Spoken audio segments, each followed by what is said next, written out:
That one's working. Test, 1, 2, 3, 4. Test, 1, 2, 3, 4. Test, 1, 2, 3, 4.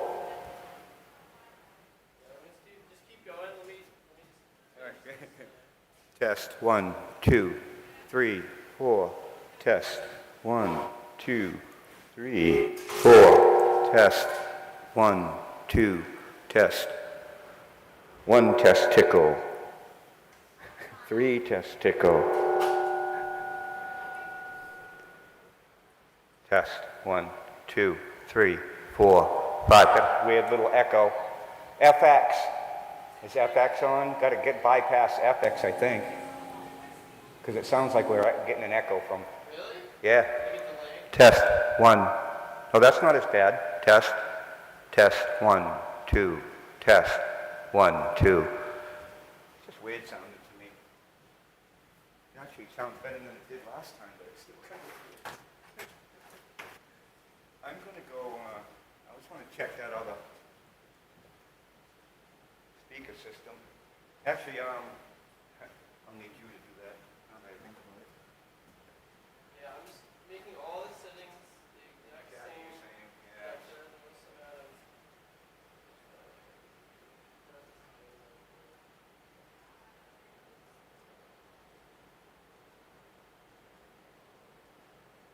I try to do the same thing. I try to cut to the high end, a little to the low end, try to see if we can get as much as possible. Yeah. That's really all you can do on this. Is that bus? Yeah.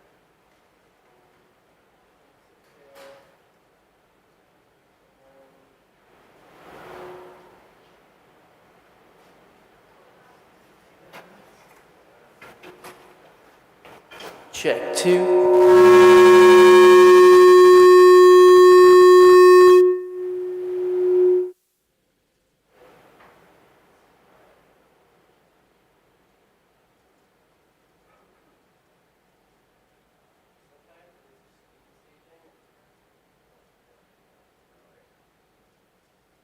Just there's so many different things at different times, it's really a little confusing to really sort it out.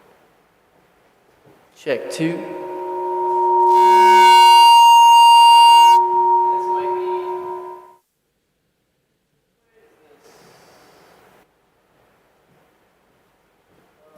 Didn't we have to solo it out last time or something?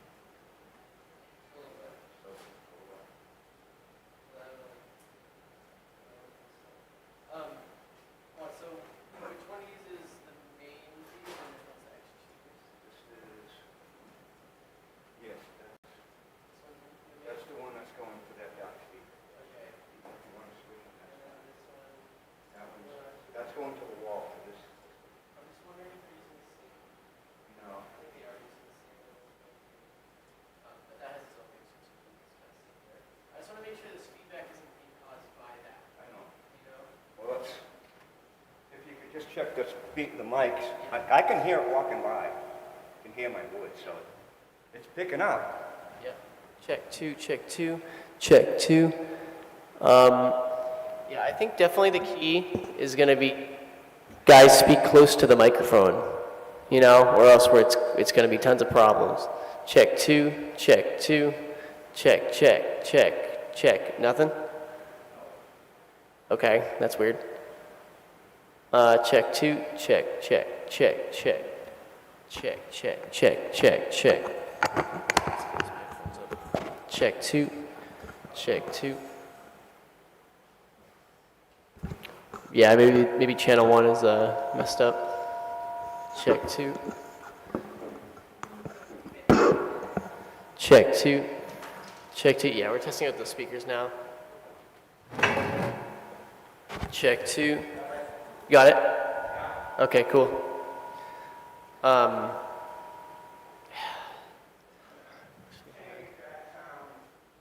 Check 2.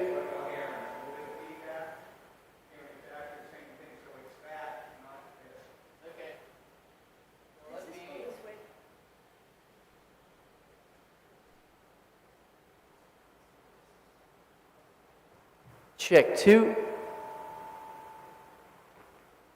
Check 2. Check 2.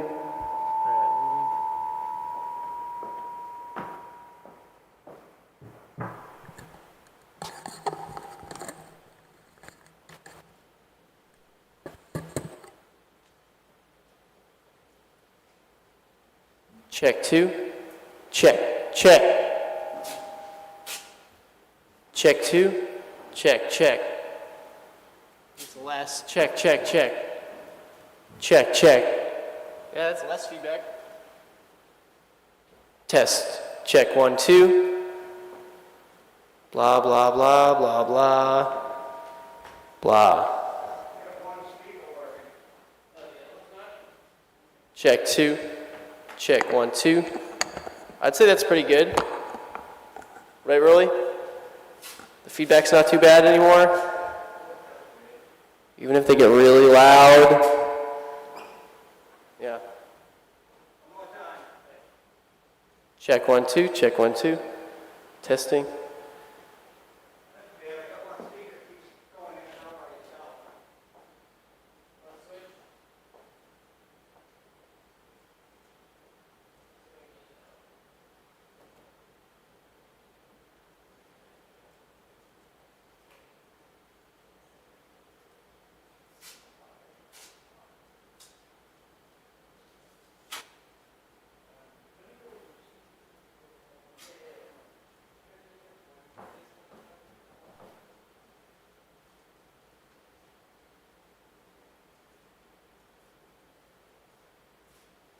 Test 1, 2, 3. Test 1, 2. Test 1, 2. Test 1, 2, 3. Test 1, 2. I'm out of breath. Test 1, 2, 3. Test. I'm fading. Test 1, 2. I think when I played with the equalizer on the camera itself, it seemed to be Test 1, 2, 3, 4. Test 1, 2. Test 1, 2. Test 1, 2. Test 1, 2. Test 1, 2, 3. Test 1, 2, 3, 4. Test 1. I mean, if we got one speaker, it's better than no speaker. Test 1, 2, 3, 4. Test 1, 2. Could it be the XLR cable? No. They clicked on and off a couple of times. I don't know why it was just. Yeah, I have it on now. Test 1, 2, 3, 4. Test 1, 2, 3, 4. Test 1, 2. Both of them? Yeah. Yeah, I don't know what that was all about. I think it's maybe just a cheap connection somewhere. Devin can go, right? Oh, yeah.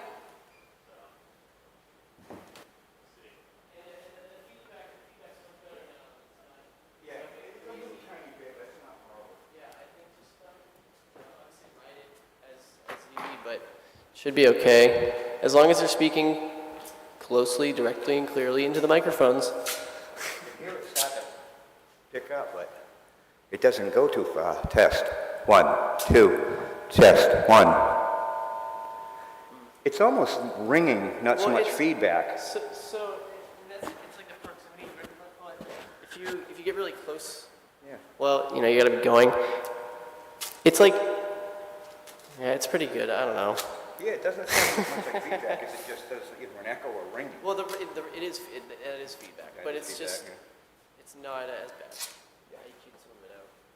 It's probably the best it's going to be for the We room. could probably just cut a little of the high end of the I did. I did. It's the thing with when you cut certain frequencies, it boosts other frequencies. Yeah, exactly. So I think it's good where it's at, and if it gets really bad, just boost it. You know what I mean? Yeah. So do we have these plugged in at all? No. What's that? These ones? I don't know. I just You weren't we going to use didn't them. have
trying to talk to us. I know, but I think they should be talking to the audience.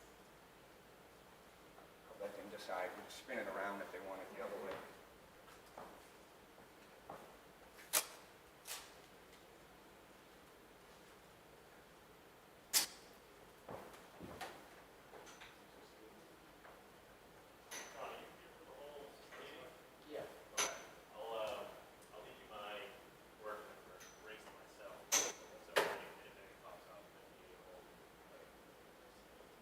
So is the library all set?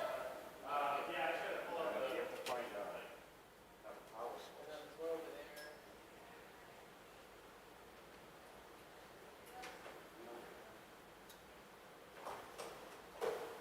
Something here, but we don't have another extension cord. We don't have a multiple outlet.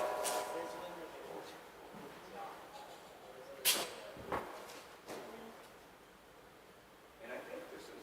That's probably up to that, yeah.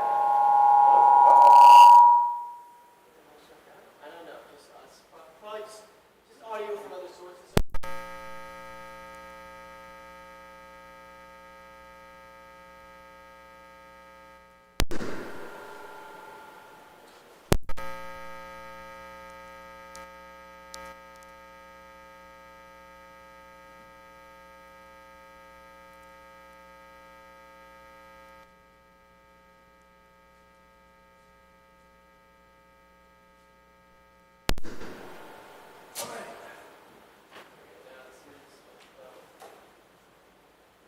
The only other thing I was thinking, I really don't think about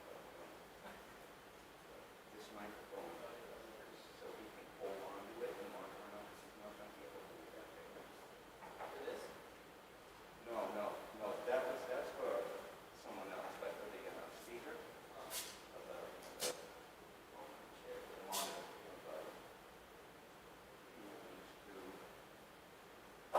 I don't know, Janet, do you think the moderator needs to walk around? He can stay right at the They go podium? back, yeah, they go back there. Exactly.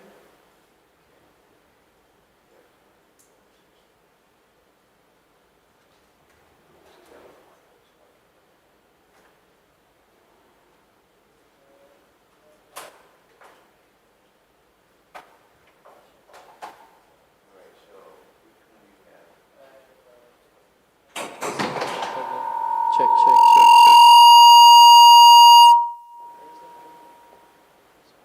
Check, check, check, check.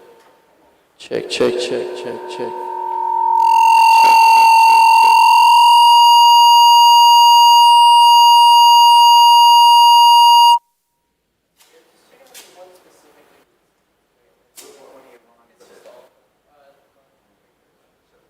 Check, check, check, check, check, check, check. Check, check, check, check two. Okay. Yeah, check two. Do you have better sounds than the other ones? We're also over here. I always use these just regular camera shoes. Check, check. Check, check. That sounds really even. Yeah. These probably have some sort of built-in anti... So as long as I control it on one side, no problem. Test 1, 2. Test 1, 2. That's a weird pickup, like it, almost a delay. Yeah. Test. Yeah. Hey, what we need to check is the battery life. Oh, really? Yeah, June when?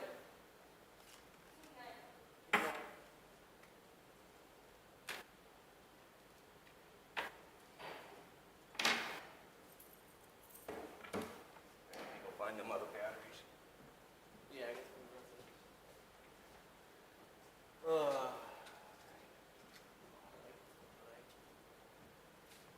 to stick around until the town shows up, but that's my number 2. So, all right. We're all good to go. Until the town comes.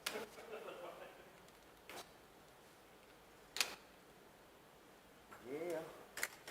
Oh, yeah. Oh,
Check, check.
I know I set it up wrong one time.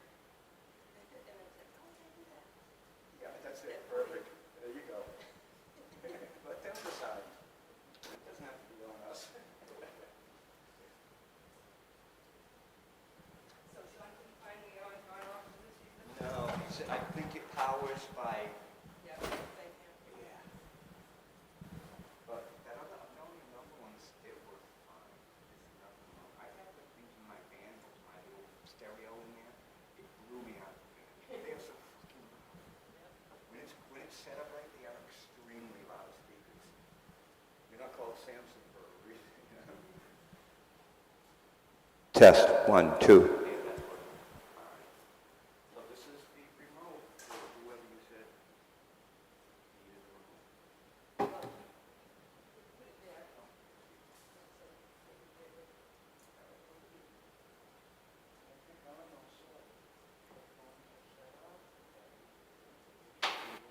My chair. My chair together. I think I'll try to get rid of this thing.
3, 4, 5. Testing, 1, 2, 3, 4, 5. Testing, don't put it up. Testing, 1, 2, 3, 4, 5. Testing, 1, 2, 3, 4, 5. You can't- Testing, 1, 2, 3, 4, 5. Testing, 1, 2, 3, 4, 5. Testing, 1, 2, 3, 4, 5. Testing, 1, 2, 3, 4, 5. These mics. It's probably just too far.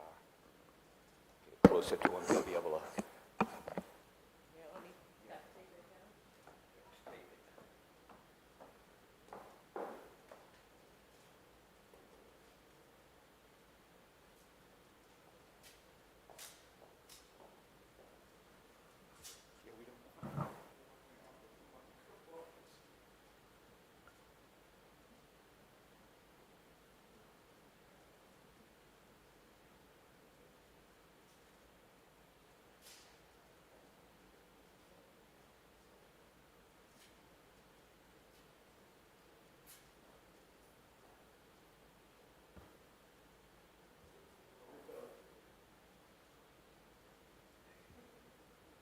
Hello, test, 1, 2. That sounds pretty good.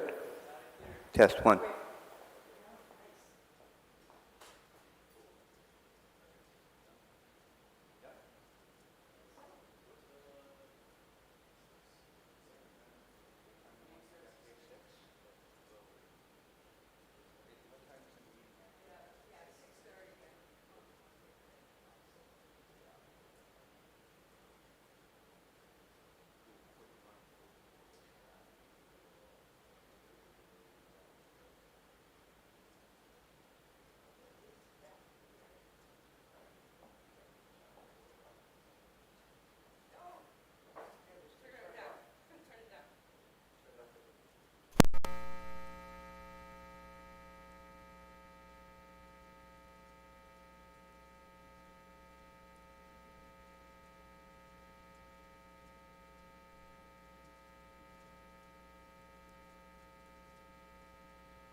I don't mind seeing him go, actually. Stephen Gray. Test, one. Is my pen up? Right? Yeah. Yours is.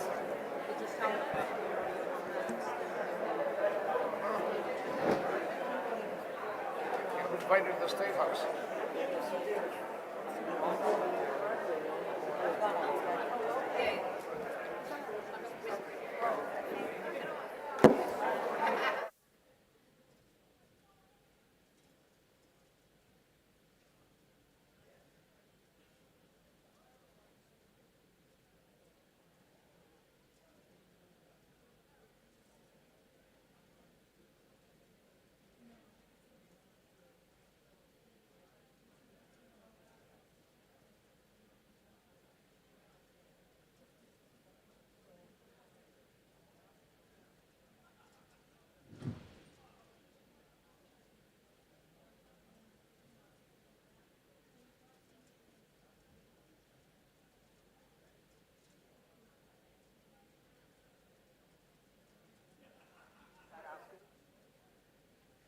Good evening, everybody. We have a quorum, so we're going to start. I get more because people's going to move around. Bob, come on. Before we start, I just want to go over a couple of preliminary matters. If you come up to speak, there'll be a time limit of 3 minutes. If you can, if somebody has already spoken and they made the same point that you're going to make, please think about whether or not you have to speak. I won't prevent anybody from speaking if you want to speak, but it would be much more efficient if you don't repeat what other people are saying. The other thing that's important, please don't interrupt any of the speakers. It's important to let them say what they want to say, so don't yell out, don't holler, no catcalling, anything like that. It's discourteous, it's not civilized. We're here to make this as efficient and as fair as possible. With that, I'm going to ask Christine Nealon to say the Pledge of Allegiance.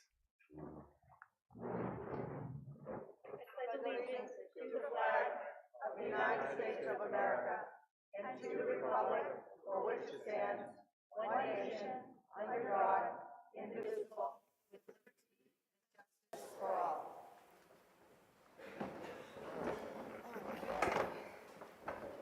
Does everybody have a copy of the warrant? If you don't, you can get one at the front desk. We do have a couple of preliminary motions. First preliminary motion is permission to speak.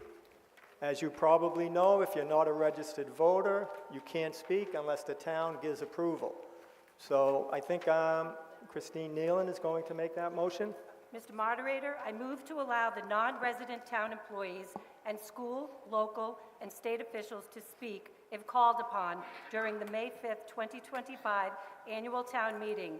These individuals will now raise their hands.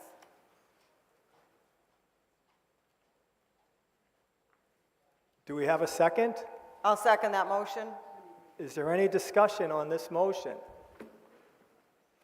I don't see any hands, so we'll go to a vote. All those in favor say yes. Yes. All those opposed say no. Hearing no noes, the motion passes.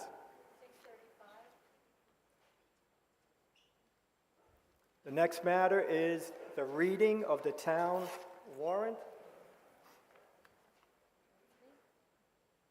I believe Katie's going to make that. Okay, Katie, go ahead. To the constables of the town of Raleigh and the county of Essex, greetings. In the name of the Commonwealth of Massachusetts, you are hereby directed to notify and warn the inhabitants of the Mr. town Moderator? of Raleigh. Yes. I move to suspend further reading of the May 5th, 2025 annual town meeting warrant because present town meeting members have a copy of this warrant. Do we have a second? I'll second that motion. Any discussion on this motion? I see no hands. We'll go to a vote. All those in favor say yes. Yes. All those opposed say no. Hearing no noes, the motion passes. 636. All right, that brings us to Article 1. Article 1 is a traditional article. Board of Selectmen, woman actually, Christine Nealon will make a motion. Mr. Moderator, I move the town to vote to hear and act on reports of committees and boards. I'll second that motion.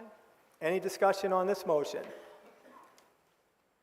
I see no hands. We'll go to a vote. All those in favor say yes. Yes. Yes. All those opposed say no. Hearing no noes, the motion passes. 636. On to Article 2. Do we have a motion for Article 2?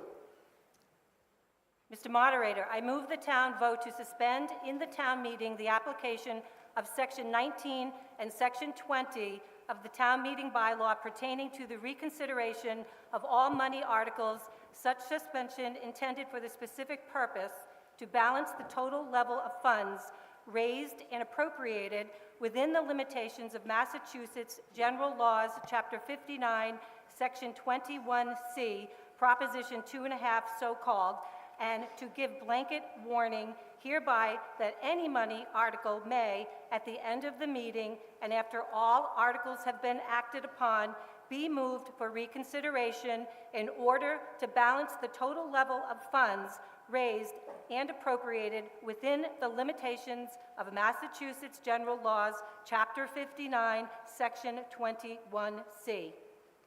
Do we have a second? I'll second that motion. Is there any discussion on this motion? I see no hands. We'll go to a vote. All those in favor say yes. Yes.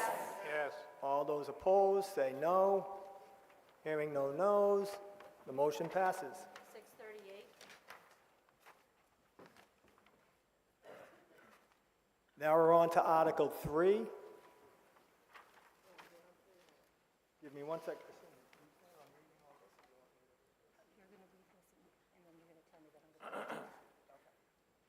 All right, so let me try to explain to you what's happening on Article 3. If you have any questions, just let me know. Article 3 is the fiscal year 2026 town budget. The Board of Selectmen has prepared two budgets this year. An A budget that factors in a $1,075,000 Proposition 2.5 general override, and a B budget that does not factor in a Proposition 2.5 general override. There will be two votes on the budget, starting with the B budget, followed by the A budget. First, Board of Selectmen Chair Christine Nealon will explain why the Board of Selectmen has put a Proposition 2.5 override on the ballot. And then Finance Committee Chairman Dennis Roy will... Mr. Moderator, do you want me to go into that first? Yes. Okay. Okay, sorry. That's okay. In developing its fiscal year 2026 budget, Rowley is experiencing the same challenges as many other Massachusetts communities, where the cost of providing services has outpaced revenue growth allowed under Proposition 2.5. In fact, 143 overrides have been supported across the Commonwealth in the past 3 years.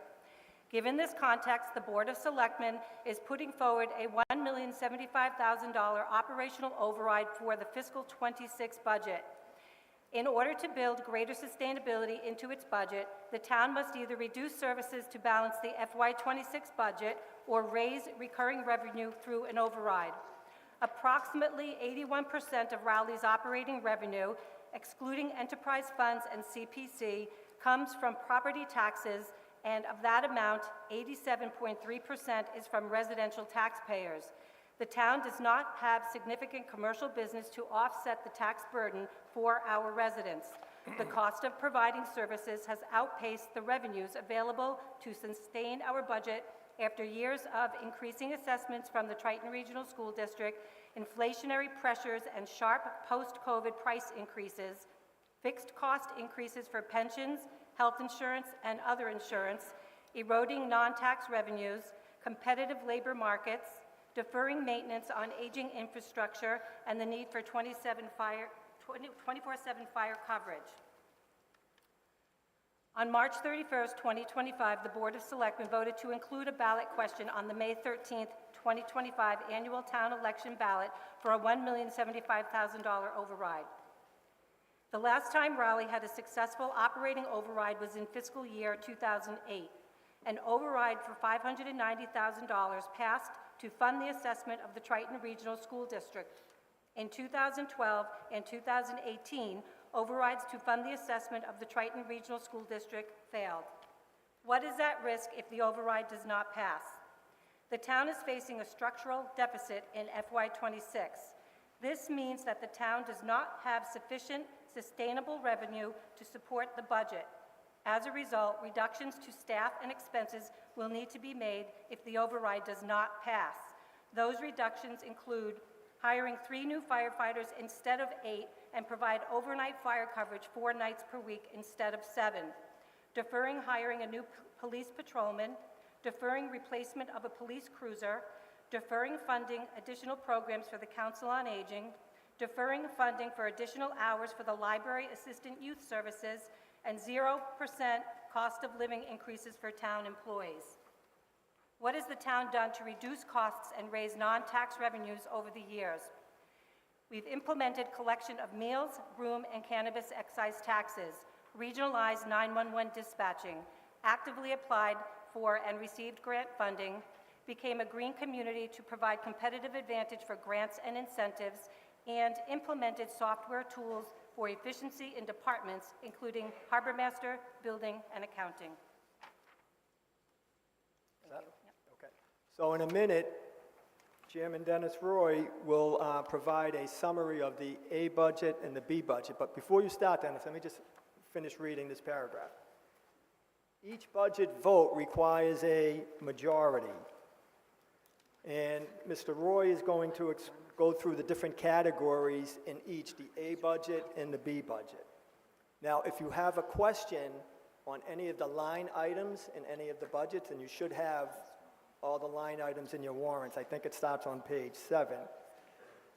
Let us know, and what we'll do is we'll continue to go through the rest of the categories, and when we finish with all the categories, before we take the vote, we'll go back to the line items people have questions on, and we'll discuss those before we take the vote. Okay, thank you.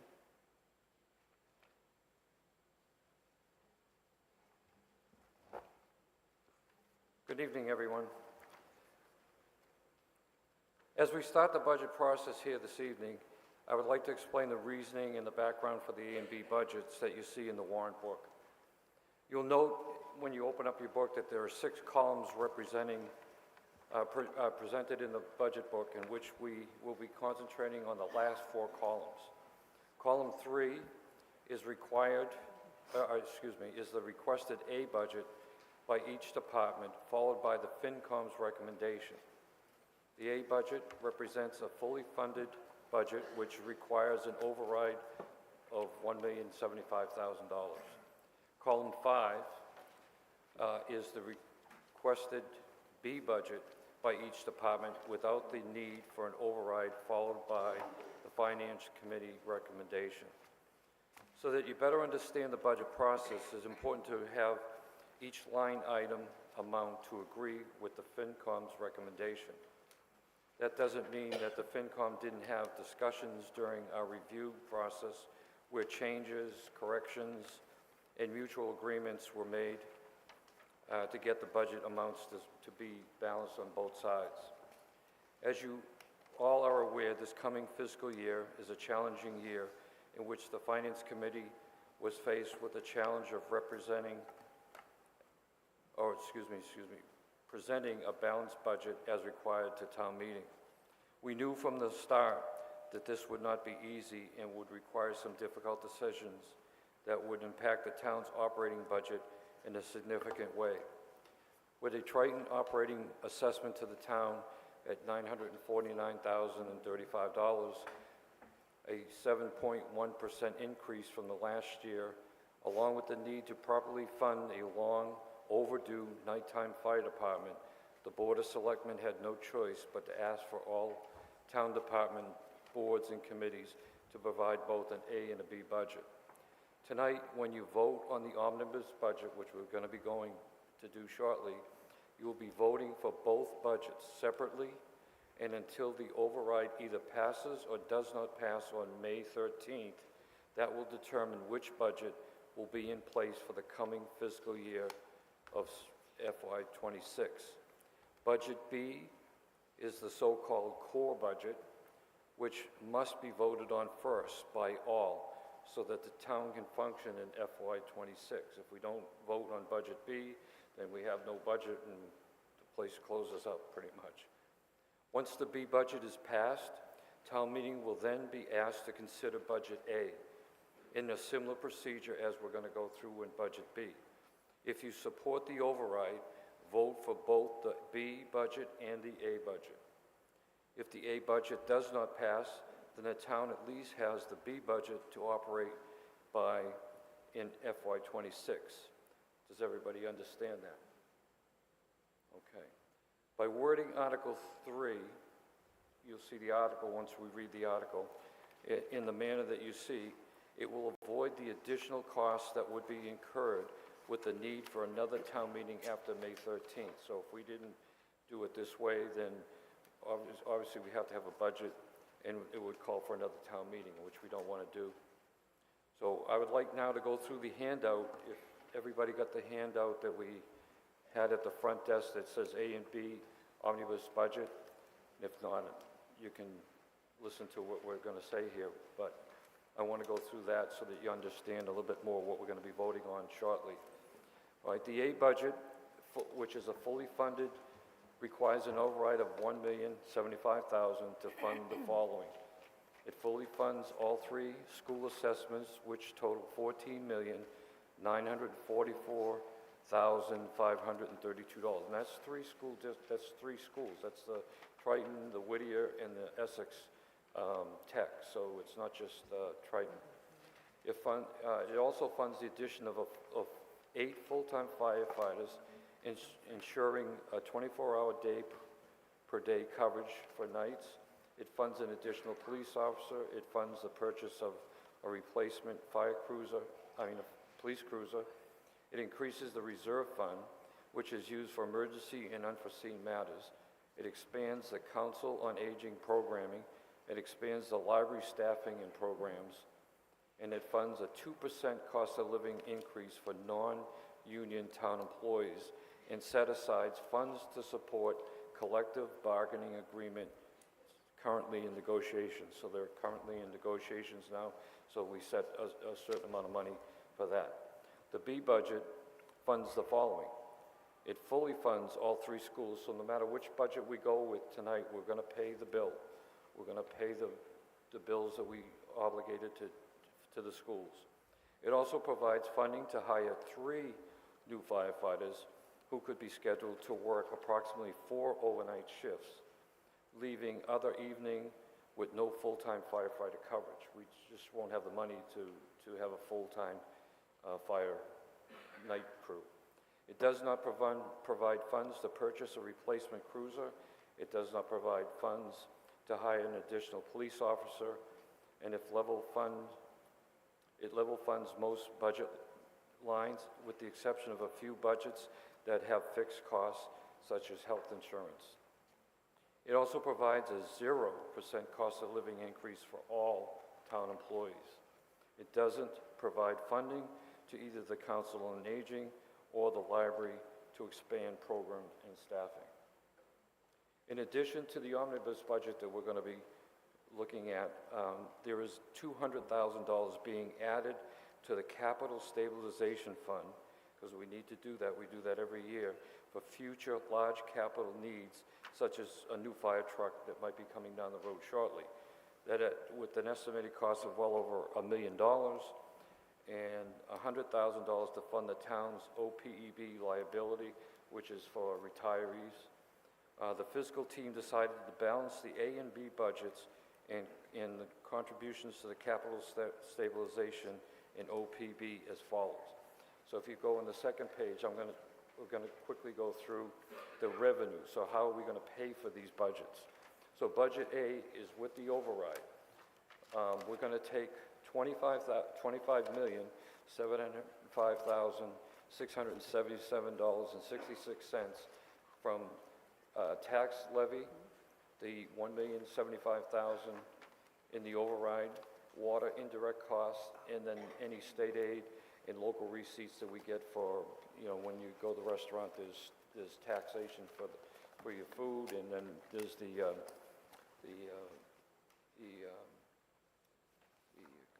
other money that we get from other things that we have in town here. We're also going to take free cash for Omni. We're going to use $1,644,532 out of the free cash. Right now, the free cash balance is $2,676,164. We're going to take from the overlay surplus, which is anything that's usually covers property tax abatements and exemptions. We're taking $100,000 from there that's not needed. We're taking $2,436.34 from the Triton Stadium bond premium, and then we're also going to take some more free cash from OPEB in the capital stabilization, which is $300,000. That portion there has to be appropriated, and that will be voted on under Article 19 and 20. So 19 and 20 comes to $300,000, and we're going to put that into the budget. Dennis, I'm sorry, can you speak to the mic? Some people back here can't hear you. Okay, I'm sorry. Thank you. Can you hear me now? Yep, All right. that's better. Yeah. All right, the A budget uses a total of $1,944,532 of free cash, as certified of July 1st, 2024. That leaves a balance of the unappropriated free cash for budget A to be $731,632. On budget B, with the no override, we're going to use the following revenue. Again, we're going to take from taxation and indirect costs, state aid, et cetera. We're going to take $24,630,877.66. And then from free cash, we're going to take more from free cash because obviously we don't have the override money. So we're going to be taking $1,724,000 out of free cash. Overlay surplus, again, we're going to take $100,000. Same thing with the Triton's bond premium of $2,436.34. And then the $300,000 from the OPEB and capital stabilization. So the budget B uses a total of $2,024,000 of the free cash, and it leaves a balance of $652,164. So you say, well, that's a lot of money, and it is a lot of money. But the financial policy of the town is to have some money in free cash, because obviously if something happens in the town, you can't spend everything that you have. And our policy requires or recommends that we have anywhere between $600,000 to $1 million in free cash. And so we're going to try to keep to that policy. And it also affects our bond rating in the town. So when we go out to bond different items, we want to make sure that, we have a AAA rating so that we're not paying a lot more for interest for bonds that we might have to go for. All right, so that's pretty much where we stand on the A&B budget. Anybody have any questions on that? If not, we're going to go to Article 3. You have a question, Dennis? Question? Come to the You microphone. have to come You have up. to come up to the mic, please. State your name and address.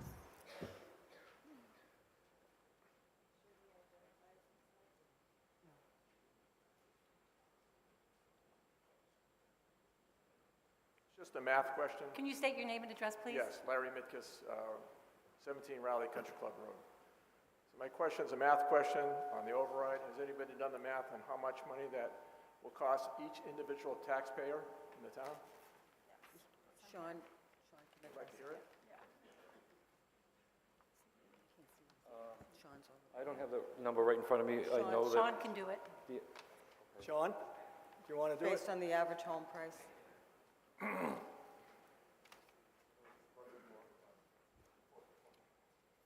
So the average single-family home in fiscal year '24 was $731,000, so the impact would be $438. So it depends on your value. Sean, I'm sorry, can you identify yourself, please? Oh, Sean McFadden, Principal Assessor. Into the mic. Sean McFadden, Principal Assessor. So on the average house, which was $731 last year, it would be $438. So it all reflects based on that. So if you had a value of a house, which nobody really is today, of $450, it'd be $270. If you have $1 million house, $1,050,000 would be $630. Over and above what every other increase that could possibly happen. So taxes go up anyway, so this is just something on top of it. Another question? Matt, can you step up? Identify yourself, please. Matt Grenier, 476 Weathersfield Street. Matt Grenier, 476 Weathersfield Street. Could you please tell me what the percent increase would be, all in, as it relates to this, if the override is passed? It would change, it's based on value of the home, so there's no percentage? There's no percentage, because it changes based on value, and everyone isn't valued at 250, everyone's assessment is different, so there's no set. Is there a range that you could tell us? No. There's not a low range or a high range? No, Okay. it depends, because I adjust values every year. So I change the assessments every year, so that I can't make a determination now, and it's also, there's new growth that comes involved. There's other factors that come into it. There's no way to do that. So I can only tell you based on last year's assessments. okay, so based on last year's assessment, what would the percent increase be, please? I can't give you that, I can't give that answer, not with the information. Okay?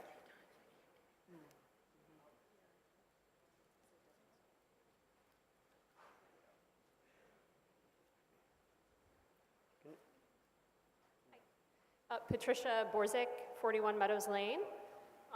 My question is, if the 2.5% budget, the A budget, is approved, what then happens for fiscal year 2027? Does that continue on, or is that a separate budget? The Proposition 2.5 override, when you vote that through, that is built into the levy, that is built into the budget. That does not go away, it's in there forever. It increases our levy, the amount of money we can raise year to year. So it's there, it doesn't go away. That's why you do a 2.5 override. But it's not just this 1 year. It's built in, it is built in. Yes, it is.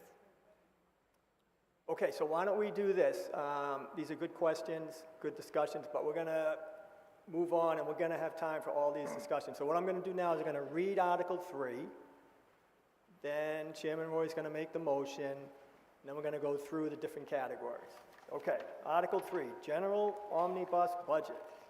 To see what sums of money the town will vote to raise and appropriate, or transfer and appropriate from available funds, including overlay and free cash, to defray the expenses of the town for the forthcoming fiscal year, including bonds, notes, and interest, to fund the expenses set forth in column B of the budget below, and to decide whether to raise and appropriate a further sum contingent on the passage of a Proposition 2.5 ballot question to fund the amount set forth in column A, or to take any other action relative thereto.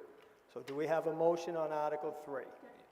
Mr. Moderator, I make a motion that the town move to raise and appropriate the sum of $24,453,090.66 and appropriate by transfer the sum of $1,724,000 from free cash, the sum of $177,787 from the water enterprise for direct cost reimbursement, the sum of $100,000 from the overlay reserve, the sum of $2,436.34 from the Triton Stadium bond premium, for a total of $26,457,314 to defray the expenses of the town for the forthcoming fiscal year, including bonds, notes, and interest as set forth in column B of Article 3 on pages 1 through 7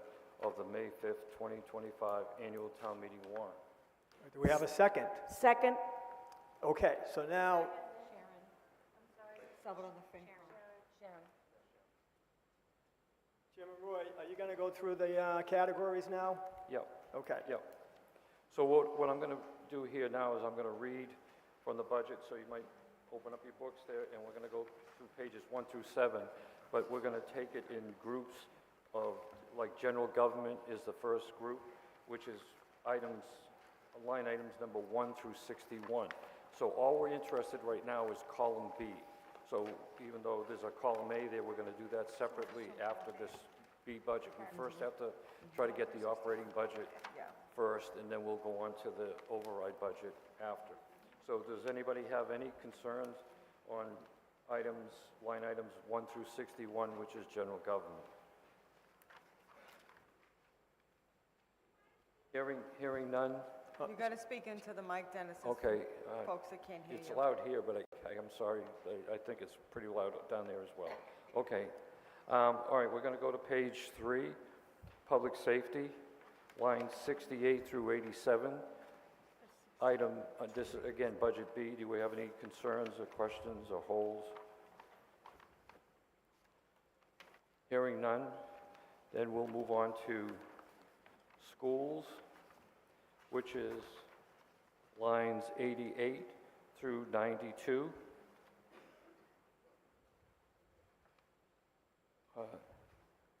You have a question? Or you want to put a hold? Yep. Which line item? Which line item? 90. 90? Which is, Okay, we'll come back to that. is that the Triton budget? Okay. All right, we're going to go on to Public Works now, which is line items 93 to 101. Hearing none. We'll move on to Health and Human Services. Again, column B, line item 102 to 113. Health and Human Services. Okay, we'll move on to Recreation and Historic, which is line items 114 to 121.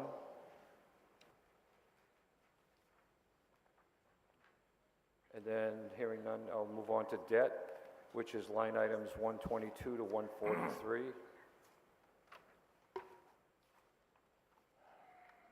Hearing no or seeing no questions there, we'll move on to Insurance and Benefits, which is line items 144 to 147. And I don't hear anything there. So that completes Budget B.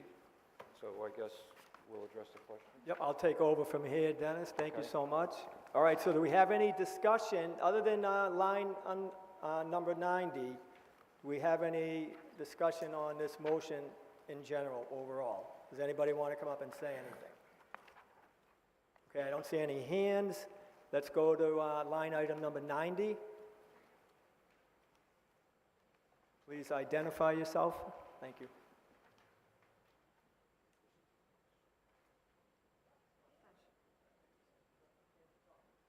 You got 3 minutes. Matt Grenier, 476 Weathersfield Street. Sir, I'm looking at this and I see that in 2025, the appropriation is $13.3 million for the Triton line item number 90. Is that accurate? Okay.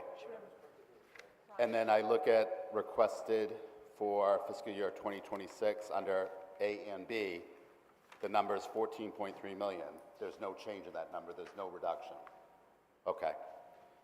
On line 92, I see appropriated for fiscal year 25, 151.7. Where is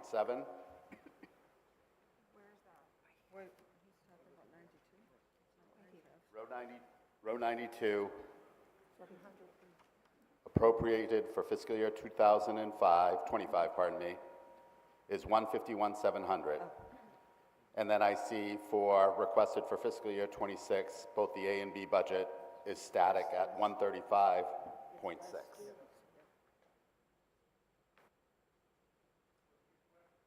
And the reason for that, I'm What's the assuming you want to know question? what the reasoning is for that, right? It's governed by the number of students that we send there, And I think that next year we're into, Essex Tech is estimating that we're only going to send one new student, and that reduces their assessment to the town by that amount. So given that logic, if there's a reduction in students, the price comes down for Essex Agricultural in row 92, correct? There's a reduction in students in row 90 for the Triton budget, a decrease in enrollment, from what I understand, of 1.8%. There's no reduction. In fact, there's an increase of 6.6% in row 90, while there's a decrease in students. Is that correct? So, let me just explain. So you can make your comments about, yeah, comments, questions. We shouldn't be having a back and forth, right? You should make your comments, what your concerns are, and then anybody in the meeting can get up to try to address your concerns. That would be the best way to do it. Thank you. Yep. So my question is where we see a reduction in enrollment for Essex Agricultural School, and we see a reduction in cost. However, the inverse is happening for Triton. We're seeing a reduction in enrollment of 1.8% from what I understand, but we're seeing an increase of 6.6% in the cost for Triton.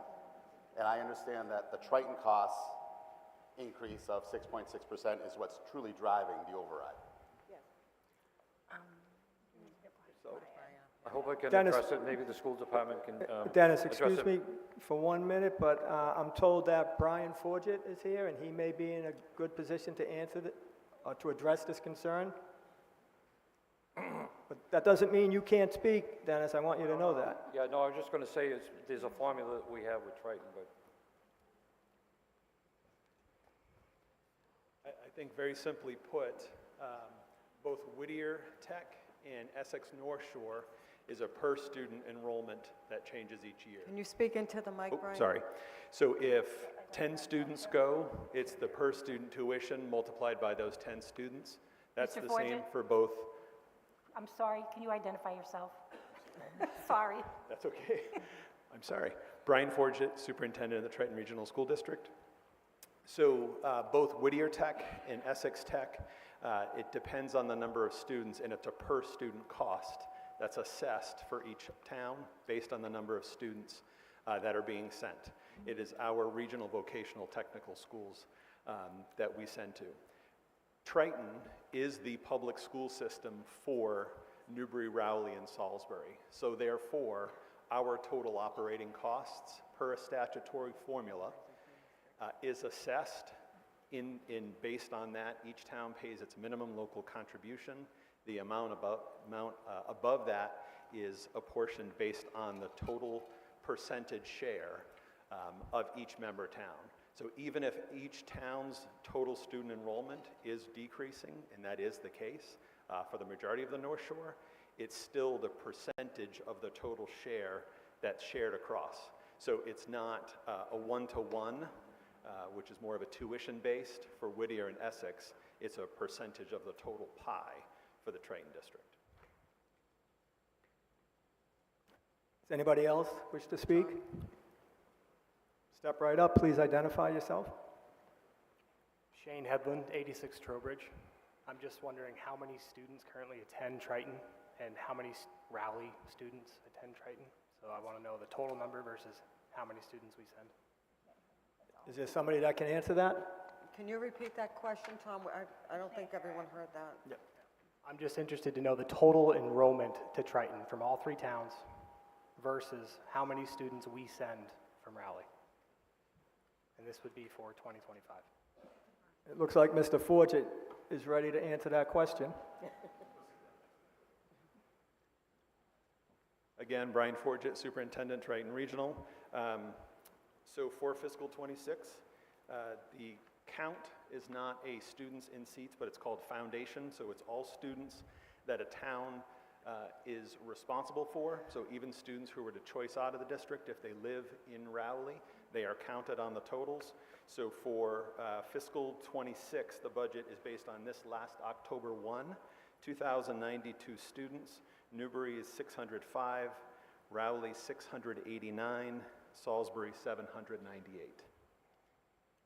So as a percentage, that is, Newbury is 28.92% of the enrollment, Rowley is 32.93%, and Salisbury is 38.15%. Any further discussion? Step right up.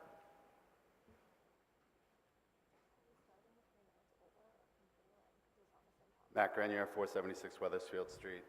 This isn't a question, it's more of a comment.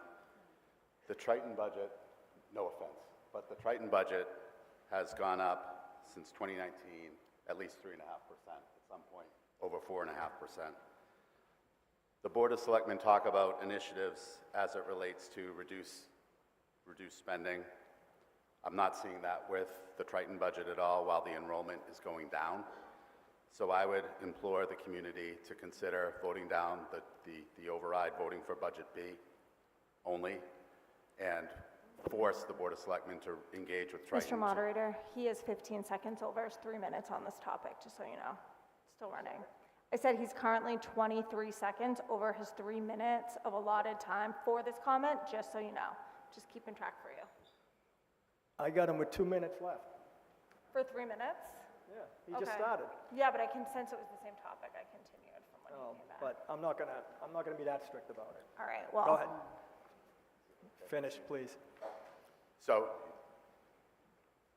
just given that, I would recommend that we only approve Budget B and force the Board of Selectmen to engage with Triton in a more significant manner to see some cost reductions as the enrollment continues to decrease. Thank you.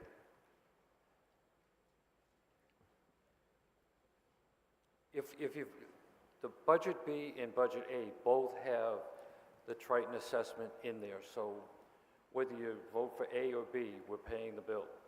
So it doesn't, you can't take Triton out of there. It's in the budget already.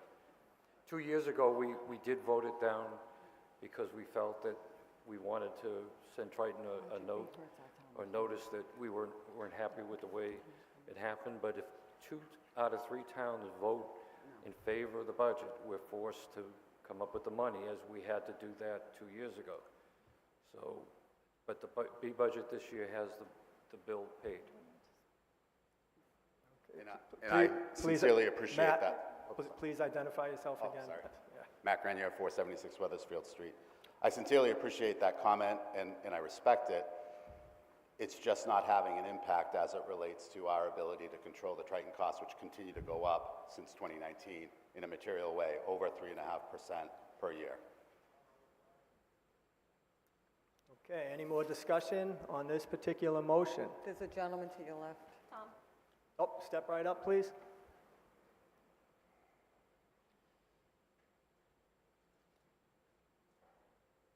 Anthony Marinello, Dexter Drive. I think one area that maybe we get some clarification on is there's a reallocation of what comes out of Newbury this year, Salisbury, and Rowley, and the agreement from which Triton absorbs funding from those 3 towns. And I'm not clear on how that works, and maybe someone could just simplify the math about why we get hit this year, but someone else gets hit another year, and how that might all balance out. Okay, is there somebody that can address that? It looks like Mr. Forget.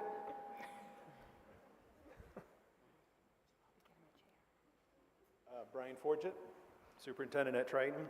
So our regional agreement calls for what is called a statutory formula to allocate our total expenses to our 3-member towns. The biggest, there are 2 factors. Each town has a minimum local contribution that is not set by anyone in this room.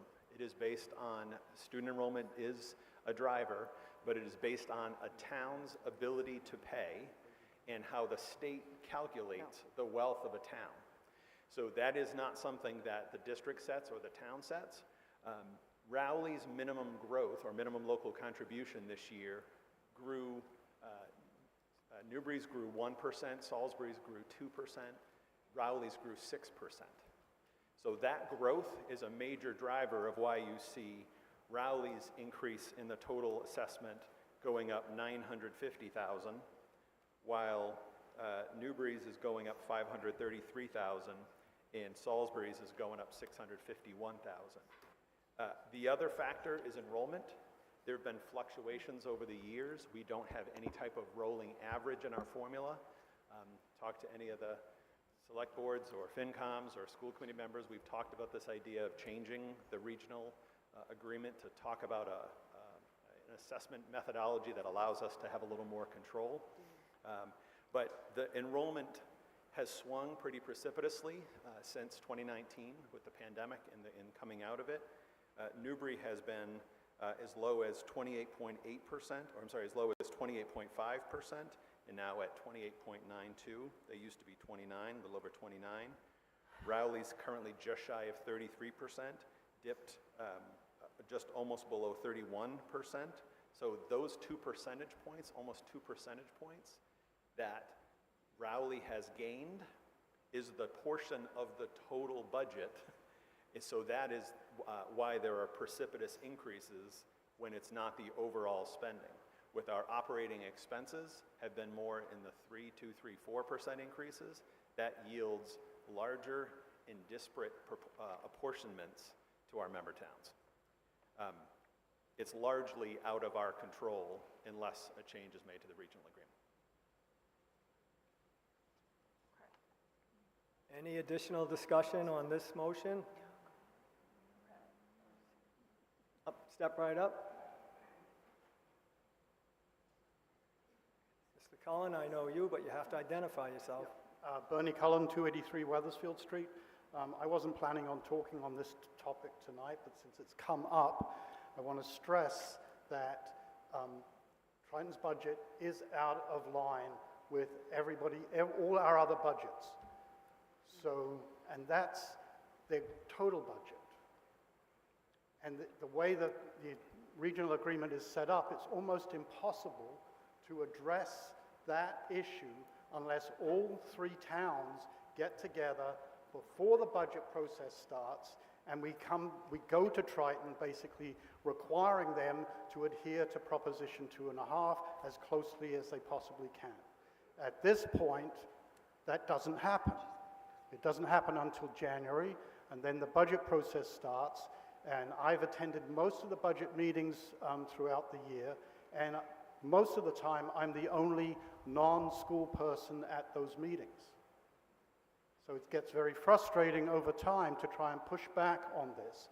The issue is not the allocation amongst the 3 towns. That is a factor. It can be a very big factor. The basic issue is the size of the Triton budget. If the Triton budget goes up by 5%, it doesn't really matter whether our share goes up or down. The budget has gone up by 5%, and our revenue has gone up by 2.5%. So we have an ongoing issue that we need to figure out how to fix. The only way we can fix it is for Salisbury, Newbury, and Rowley to coalesce together and require Triton to come up with a budget that falls in line with Proposition 2.5. Thank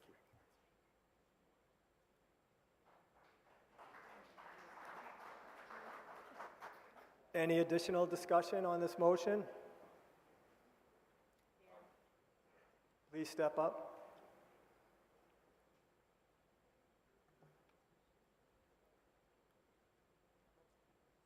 Patricia Borzik, 41 Meadows Lane. So I actually just need a clarification then. Why is the requested A and B exactly the same? Is it because of what this gentleman was just referencing and what our superintendent was referencing about the 3 different districts? We'll try to get that answered for you. Okay, thank you. Can somebody answer that question? They're the same because the bill is the same. The bill is 13 million. Say that again? It's an assessment. That's the Assessment. assessment that's given to the town. It's the same under A or B. Yep. That's the assessment, and we're paying it under A and B. It's the same. and that's what we have to pay. That's the assessment that was given to the town by Triton. The assessment is the amount that we have to pay regardless of what budget is passed. The B budget affects our employees and our town services. But the number for Triton is going to stay the same. They are going to get paid either way. There's nowhere else to cut in the town budgets. If you think there's flaw or fat in the budgets, there is not. We've been over this and over it and over it. And I've said it before at our selectmen's meetings. These departments aren't even fully staffed, so there is nowhere else to cut. But health insurance costs is part of the Triton increases, but that number is the number from Triton. Christine and I have been on a committee to work with them. They did make a lot of reductions, and we're going to continue. We have their word to work with them as best we can, but their costs have gone up too, just like they have in town. But either way, if an override doesn't pass, we still have to pay that money, but now we have to find a way to come up with it. For Whittier and for... For all the schools. And there's just nowhere else to cut in the departments. Like I said, they're not even fully staffed right now, so we can't cut even more people. The fire chief will tell you that. But I don't know that everyone understands that number from Triton, that is the number. That's not going to change. We still have to pay it no matter what. That's our assessment. Any further discussion? Step up, please.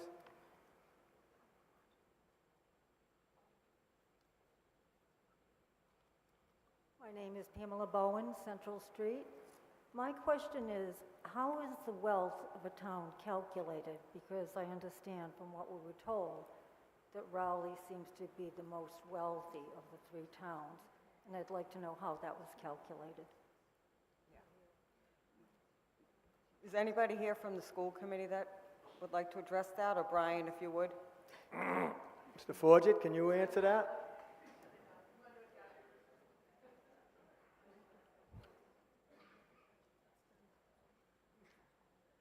Narissa Wallen, 36 Warehouse Lane, and also the vice chair of the Triton School Committee. And I apologize, I came straight from work, so I'm a little underdressed for the evening here. So the short answer is that the state formula that they use looks at a combination of the real estate valuations here in town, since we're able to levy taxes against real estate. It looks at the income for individuals that are here in town, with the idea that people who essentially make more money could afford to pay more towards their taxes. And it also looks at things like the excise taxes and other revenue streams for the town of Rowley. The biggest thing this year was the change. So it looks at it over a period of years, and Rowley's change this year was 7%, a little over 7%, which is far out of line for what we usually see. And the principal assessor can come up and explain the math beyond that if you'd like, but that essentially comes from the town tax cards that are filed in, I want to say November or December, and that feeds into the Department of Revenue, which then feeds into what's called the Chapter 70 formula, which is the state education formula for Massachusetts. That is done for all three towns, and then those feed into essentially the formula that determines how much state aid Triton gets and how much the minimum is that the individual towns paid. The result of the amount going up this year, just looking at the ability to pay, even if Triton's budget had not gone up $1, Rowley's assessment would have gone up $470,000.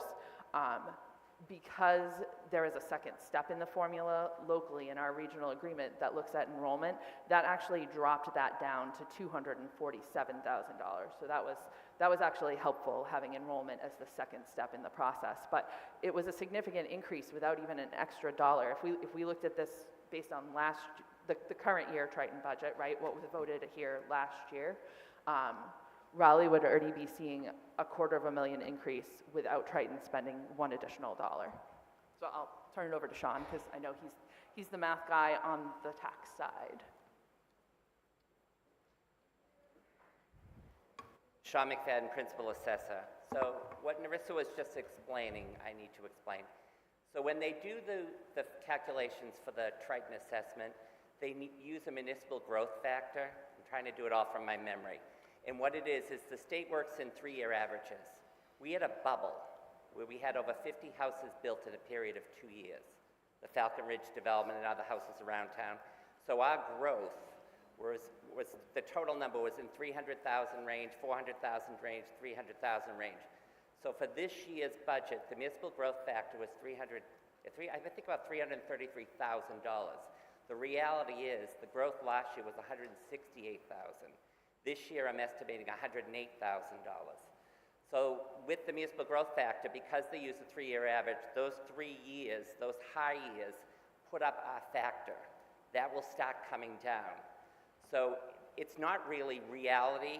It's reality based on a 3-year average, but the reality of the situation, that will come down. So our factor is going to lower because everyone can see we haven't had a lot of building as we had the past couple of years ago. And when they built all the houses at Falcon Ridge, over on Prospect Street, some condos.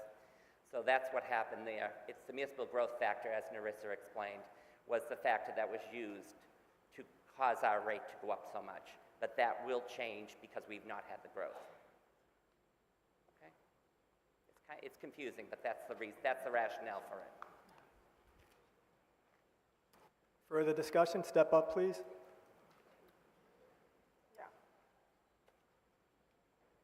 Matt Grenier, Weathersfield Street. So just in summary, we're experiencing some pain with the B budget. We need the Board of Selectmen to realize that we're experiencing that pain with the B budget and force, rather than waiting till January for the Triton budget to come together, we need to motivate the Board of Selectmen to engage with the other towns and communities to basically facilitate discussions in November so that we don't find ourselves in this predicament come January and find ourselves with a 6.6%, 7% increase in the Triton budget. So again, please consider just voting for Budget B. Thank you. Any further discussion on this motion? Please step up. Maura Mastro Giovanni, 188 Central Street. My question is more general. Is there any leeway, so all the regional schools in the state follow the same formula, the Chapter 70. Is there any reason why that itself couldn't be reevaluated at some point? I mean, has it been in recent history? Is it working for other regional schools in the state? The formulas? Do other schools have the same type of conflict every year? I just don't know. Will? It looks like we have somebody who can answer that question. I can't answer that question. Narissa Wallen, 36 Warehouse Lane, and Vice Chair of the Triton Regional School Committee. So the short answer to that is that no, it is not working for the regional districts, and actually any of the suburban and rural districts, really, in Massachusetts. There's sort of two categories that you can fall into when they do your calculation. You can either get what's called base aid, which tends to be large sums of money, or you can get minimum aid, which basically says they'll give you a small amount of money per pupil. There are 232 districts out of the, Brian, I'm gonna look at you, 312? Is that the current number of school districts in Massachusetts that are currently only receiving per pupil minimum aid? So it's a very small amount. For us this year, it's about $160,000. So, small amount. There was an effort in 2019 that was called the Student Opportunity Act. It put a huge influx of money into the Chapter 70 formula. It did not benefit any of those towns. It was largely large districts, growing districts. It was the Worcesters, the Lynn's, right? Not Boston, actually. Boston falls in the same category that Triton does, even though it seems unlikely. But that funding did not come down to Triton. There is an initiative underway. I know Senator Tarr was here earlier. I think he left. But he has filed a bill in conjunction with Senator Lewis, who is the chair of the Senate Education Committee. And they are actually asking for a new commission that would actually look at the status of both the ability to pay formula that we just talked about and the other schools that did not benefit from the Student Opportunity Act in general. The last time, that took about 6 years to come into fruition, so that's not something that's going to help us this year. It's not something that's going to help us next year. But due to the large number of districts that are experiencing this, and their legislators are, of course, hearing them, right, call for help, there is an initiative that appears like it's going to get underway again to start looking at aid from the state that could potentially help districts like Triton again. Yeah, are you all set? Yes. Okay, any further discussion? Questions? Step up, please. Oh, good.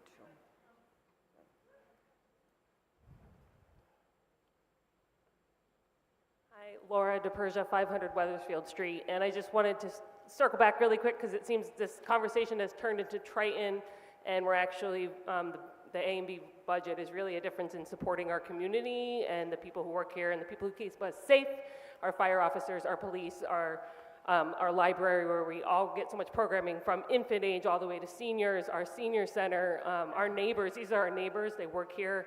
I don't know about you, but anyone who's never gotten a raise, it's really, really awful when you work really hard and you're giving your heart and soul and your job to stay in this town. So I just wanted to remind people the vote is actually to support the community.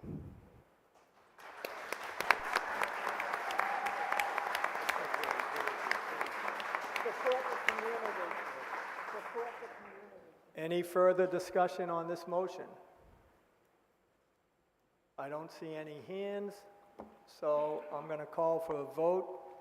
Now remember, this is Budget B that we're voting for, and it requires a simple majority to pass.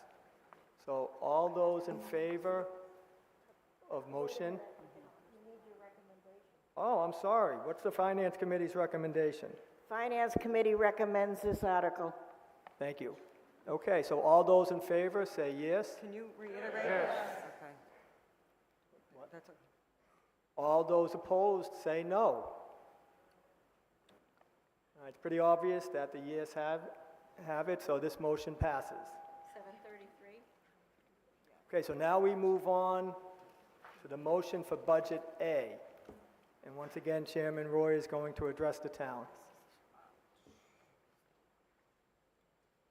Mr. Moderator, I move that the town vote to raise and appropriate the further sum of $1,075,000 and further reduce the amount of free cash being used from $1,724,000 to $1,644,532 for the departmental operating purposes and other town expenses in fiscal year FY26 set forth in column A of Article 3 on pages 1 through 7 of the May 5th, 2025 annual town meeting, contingent upon passage of a Proposition 2.5 ballot question under General Laws, Chapter 39, Section 21C. Second.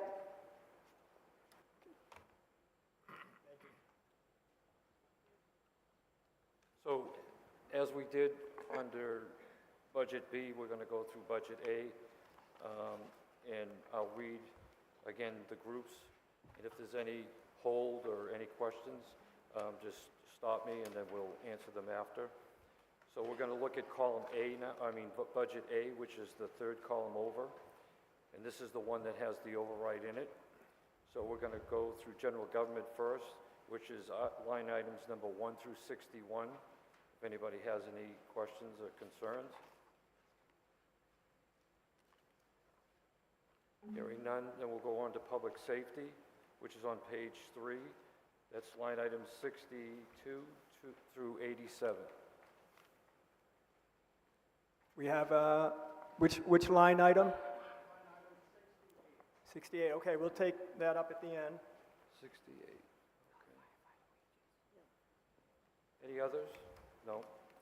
Okay, then we're going to go on to schools, which is line items 88 through 92.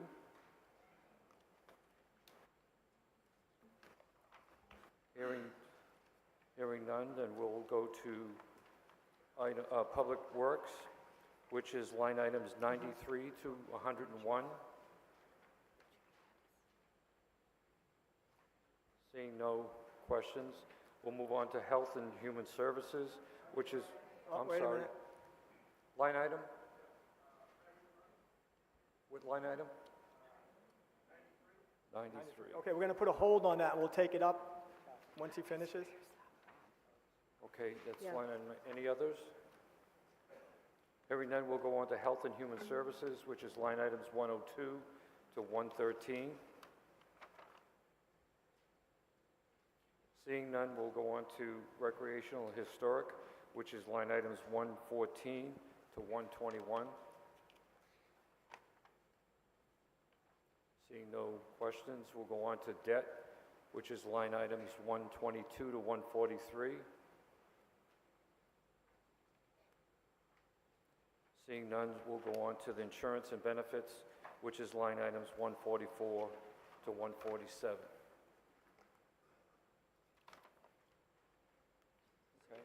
Okay. So we have line item 68 and line item 93. Who wants to speak on line 68? Yeah, let's see what the question. Yeah. 68 was firefighter wages. Ron Agrella, 15 Daniels Road. I just want to understand with 16 full-time firefighters, what we would be, how that would be broken down, what the shifts would look like, what kind of coverage we would have. Couldn't hear what he Is said. there anybody that can answer that or address that? Chief, can you repeat his question, just in case some people didn't hear that? Mr. Agrella was asking what it will look like with 16 firefighters. Right now, for 12 hours a day, 7 days a week, we are running 4 firefighters, which gives us the opportunity that if somebody calls in sick, has a vacation, we're talking like 320 shifts a year that we have to fill with overtime, or call firefighters would be called first.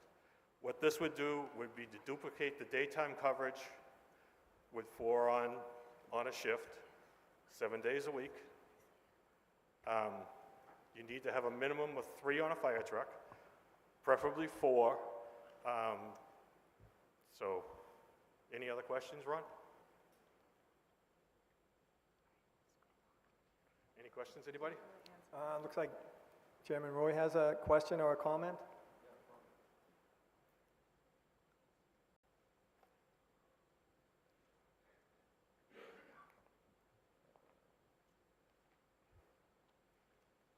I just wanted to let you know that what the Finance Committee's position was on that. One of the budgets that took the most time this year to review was the fire department. Both Finance Committee member Lyle Graham and myself spent several months working with the fire chief, trying to determine the appropriate funding needed to provide a full 24/7 fire department. Both the police and the fire department budgets are very complicated budgets to review, since there are many factors to them, such as holiday pay, stipends, clothing allowances, education stipends, shift differentials, etc., that come into play. I literally had to create a daily calendar for a 6-month period to visually understand the coverage plans discussed in our scenarios. And this is what it looks like. I did that for like 6 months, listed every potential captain and firefighter that would be proposed, and then I calculated how much it would cost. As everyone knows, the $210,000 was transferred from the police department operating budget to the fire wage line item at last fall's special town meeting. This amount was never estimated to be enough to cover a fully funded 24/7 nighttime fire department. The fire chief is solely responsible for establishing the day-to-day coverage of his staff based on funds available. The Finance Committee's responsibility was to establish the funding. The Finance Committee created 5 scenarios as to what the possibilities would look like with different staffing levels. Do you recommend only 3 firefighters per shift versus 4? Do you cover the town only 4 nights per week versus 7? What happens if the shift schedule changes to a 24-hour on, 24-hour off, and 24-hour on and a 5-day off shift? That's a shift that is known in the fire department, which is what surrounding towns are currently using. The chief needs the ability to attract firefighters who will stay long-term in rallies, so union negotiations will dictate as to what the best economical and adequate staffing plan is best for Raleigh. Bottom line is the Finance Committee is recommending some form of a 24/7 fire department with 8 new firefighters, similar to what is currently being done on the day shift. Each shift would be 12 hours long and consist of 4 firefighters working 4 days on with 4 days off, basically making it an 8-day work week.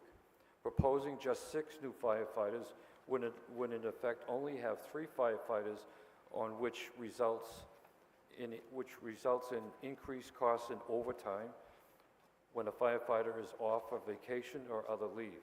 It would also create a safety issue depending upon what emergency should arise, and basically eliminate the ability to perform building inspections and other necessary required work done as a daily requirement. By hiring 8 new firefighters, it would reduce the amount needed for overtime and call firefighters by an estimated $48,545. I believe the Finance Committee established a reasonable budget number for FY26, and until we have a full year of coverage under our belt, we would then know better if this needs to be adjusted. There are one-time costs in the FY26 budget, like new hire physicals, etc., that will go away in FY27. If the override fails, then the fire department will still have the $210,000 from the special town meeting, but will have to reduce the coverage to only 3 or 4 nights per week. Thank you. Please step up.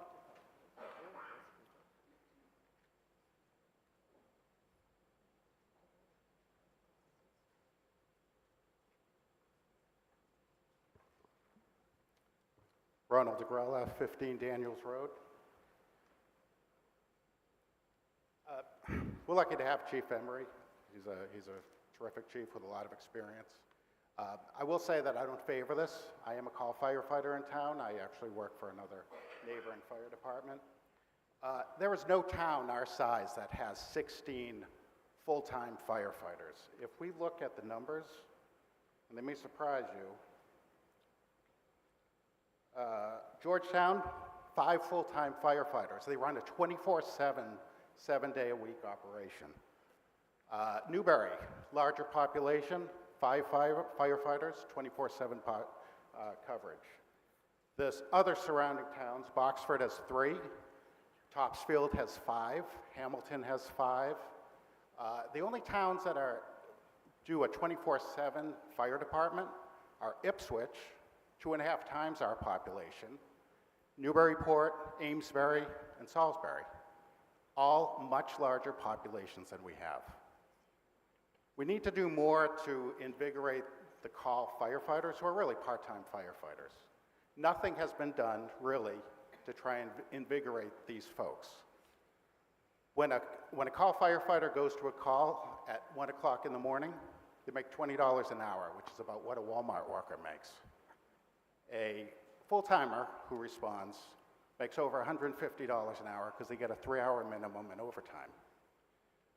We need to look at innovative ways that we can fund the fire department and get better coverage. In other towns, they do things like mandatory call shifts, where from overnight, call firefighters are paid a stipend of $75 to $100 an hour. If you did that overnight in Rowley, it would cost us $110,000, not $400,000 or $500,000. So I recommend voting against option A. I think the fire department needs more help, and the chief is right. There is a crisis. We do need people to respond at night, but I would encourage that we grow the department organically and try to find ways that we can save money in doing so, because we can get proper coverage at night at a reduced cost. Thank you. Mr. Moderator, Yes. if I may, I have a comment as well as Lieutenant Chadbourne. Yes, who wants to go first? I will.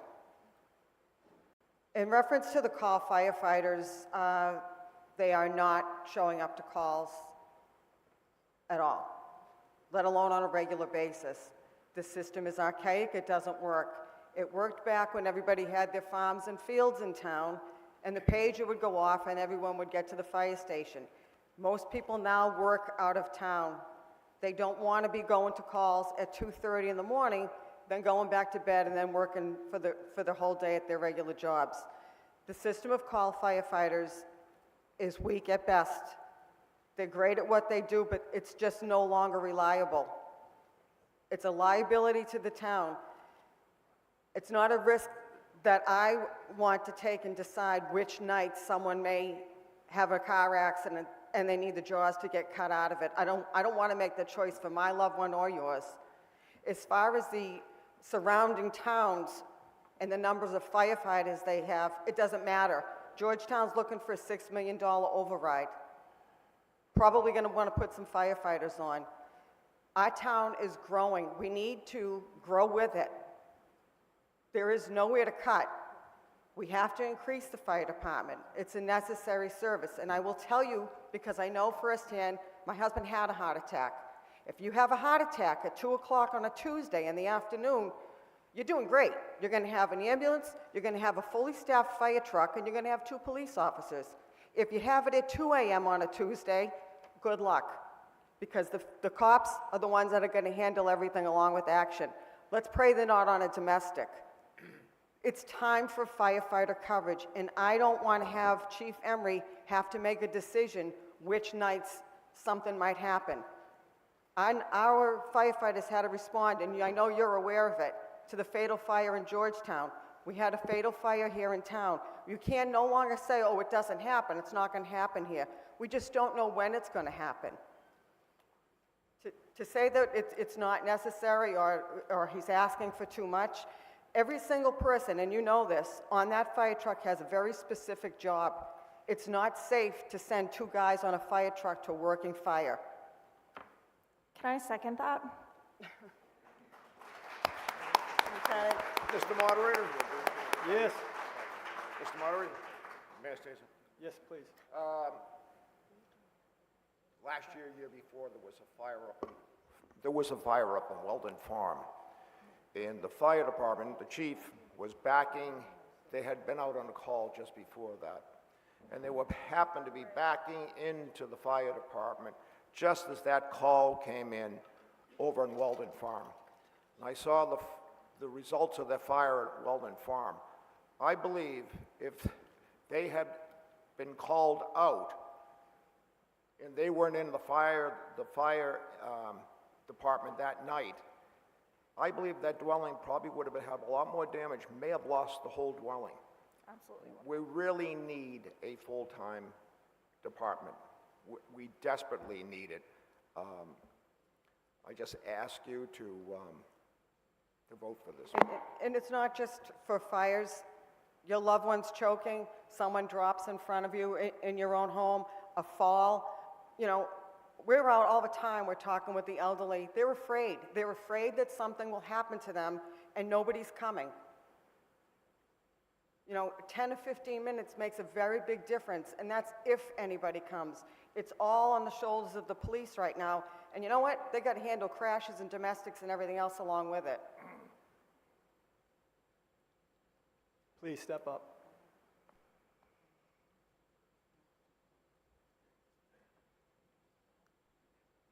James Chadbourne, Green Needle Lane. As a few people have alluded, I am a firefighter here in town.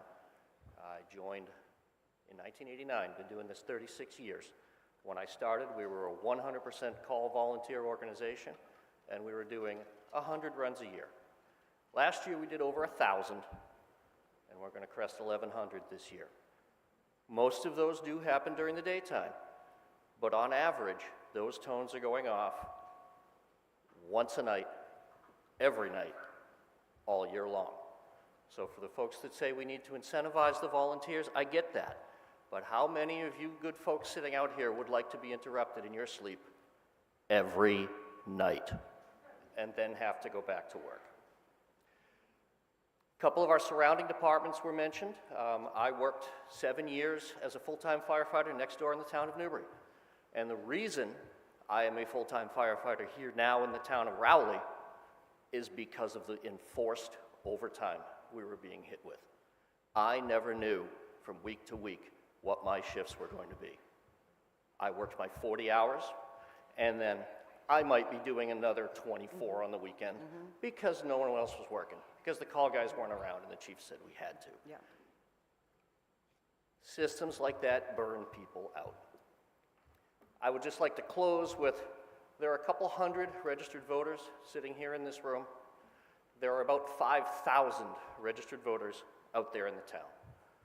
All we're doing tonight, if we pass the A budget, is giving those 5,000 people the chance to weigh in. If they down the override, we're right back to the B budget. Pass it tonight and let the rest of the town decide.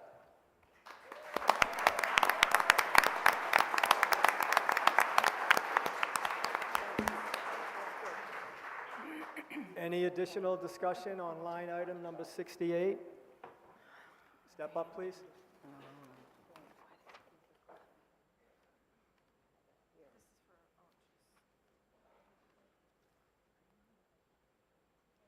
Ron Negrella, 15 Daniels Road. Just to be clear, I support the fire department, no question about that. But again, there is a logical progression to this. You try things until they fail. In Boxford, they have 3 full-time firefighters. They have 50 call people. A third of them respond. They're paid better, and they're incentivized to go. Would you get up at, the question was asked, you know, would you want to get up at 1 in the morning for a call? Would you want to get up at 1 in the morning if you knew you were getting paid what a Walmart worker was being paid, and the 2 other full-timers who were making time and a half were making 5 to 6 times what you were? I think that's the issue here. You try things until they fail. If you went to your boss and said, I need 8 more people, what would your boss say? Say, what have you tried? Like, why do you need 8 people? Try different things before you get to this point.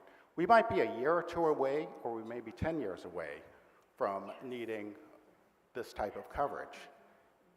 We are a small town. It works pretty well in other towns. The difference with the medical aids here is that we have a full-time private ambulance service that responds 24/7. It's nice to have firefighters there, but you don't necessarily need them for every medical aid call. It's good to have, don't get me wrong. We want to double our budget for an average of 3 calls a day. If you do the math, even at 1,100 calls, it's 3 to 4 calls a day. That's 1.6 million or whatever it is for 3 calls a day. So I ask you to consider that.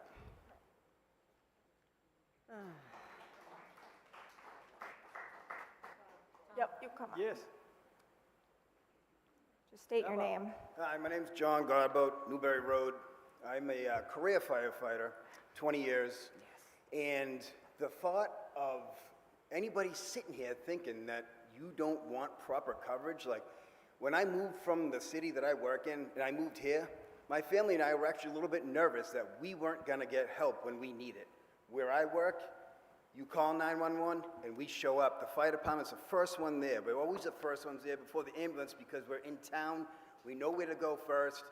And that's just 911. Never mind what else these other guys are doing. They're doing all your inspections. They're here at Pine Grove helping out with the kids when the Santa on the truck. We do way more than just responding to a call, which we do all the time. So, you know, the police, these guys show up there now because we don't have anyone at night. What if they're on a call somewhere else? What if, God forbid, our neighboring towns are on a mutual aid call? Because when a first alarm comes in that requires 3 engines, a ladder, a chief, and a safety officer, that's 3 towns worth of people. So if Topsfield, Ipswich, Newberry are out on a call and we have a fire here, it's at night, guess what? You're gonna have that one guy that shows up who's a call guy, not a career guy. There is a difference. This is my job, I'm a professional. Call people, they took a class and they've been doing it, but that's not their real job. We have to invest in the fire department here, okay? Please. And if there's 4 people and we have 2 engines and a ladder, you're supposed to have a minimum of 3 on an engine and 4 on a ladder. We're only asking for 4 people total, okay? Guys, you gotta think about it. The middle of the night, no one's coming to your house if all the help is gone, all right? Thank you. Can I actually make a motion to end the debate on this discussion and have the budget go directly to a vote? Need a second. We can, so, just to let everybody know what's happening, we just got a motion to end debate. And, On that particular line. on that particular line item. So, we need a second. Is anybody going to second that motion? I'll second. Thank you. All right, so we need a written will motion. second. Debbie, can you write that up? We have a motion to end debate on line 68. So what that means, let me explain what a motion to end debate. It's basically a motion to end a discussion on that particular line. So the meeting has to vote on that, and it takes 2/3 of the voters for that to pass. Everybody understand that? So there's no discussion on the motion to end discussion, if you follow me, right? We're going to go right to a vote, and it's going to take 2/3 of you to pass that motion. Are you set there? No, stand by one. Can we revisit the highway department line? Which End one? the discussion on the fire department and go to the highway department line. Yes, oh yeah, this is a motion to end debate on line 68 only. That's what you want, that's what you're moving for, correct? All right, everybody understand what we're doing? All right. Okay, I think we're ready. So let's go to a vote. All those in favor of ending the discussion on line 68, say yes. Yes. All those not in favor of ending the discussion on line 68, say no. Okay, so we need 2/3. Based on what I heard, we have the 2/3, so that motion passes. 7:58. So we're done discussing line 68. Now we're going to move to line 93. Somebody wanted to be heard on line 93. No, they haven't chosen anything. No. Now, what is this on the highway department? I don't know what this is. The highway department now, is that what it was? Larry Mitkus, 17 Raleigh Country Club Road. Actually, my question is based on infrastructure funding. I understand the state is allocating money through the newly passed Millionaires Tax Fund that will allocate approximately $70,000 to the town of Raleigh for infrastructure uses. Is that reflected in the accounting? This Where is that about money the at? highway surveyor's salary. Is that what Okay. you're asking about? Are you asking about the highway surveyor's salary? No, not specifically. I'm asking about the Okay, infrastructure because that's what the funding. line is. Is that a line item somewhere where that's appropriated? Approximately, I understand, $70,000 for the town of Raleigh? Are you aware of that? All right, so instead of, just state what your Okay. concerns are, Well, and then we can have my other people question come is, up and address Is those. that money allocated somewhere in the budget? And what items?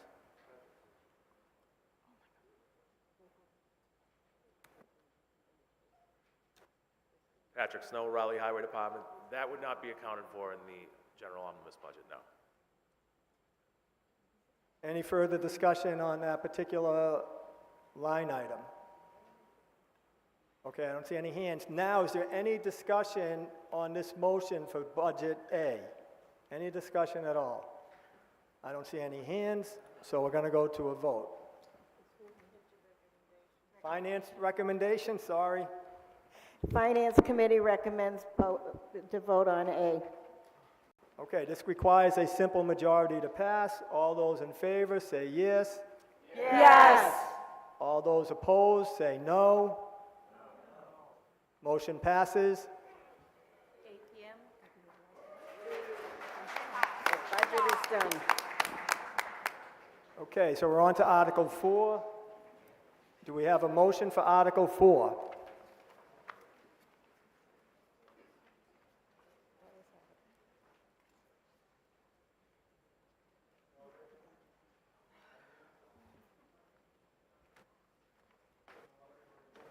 We can't hear you, Can't Dennis. hear you, Dennis. Try it now, see if it's... No, hold on a minute. Can you check that, Mike? It should be working? Try again, Hello? Dennis. Hello? Okay. There you Mr. go. Moderator, I move to vote to fix the annual compensation of elected officers of the town as required by Mass General Law, Chapter 41, Section 108 of fiscal year 2026 as follows, contingent upon passage of the Proposition 2.5 ballot question under General Law, Chapter 59, Section 21C. Moderator, $100. Board of Selectmen, each member, $3,000. Board of Assessors, each member, $2,436. The Town Clerk, $72,112. Planning Board, each member, 0. Surveyor, Highway Surveyor, $93,904. Municipal Water Board, each member, 0. Trustee, Library, 0. Raleigh Housing, 0. Board of Shellfish Commissioners, each member, $500. Municipal Light Board, each member, 0. And the Board of Cemetery Commissioners, just the chairman, $500. Second. Does the Finance Committee have a recommendation? Finance Committee recommends this article.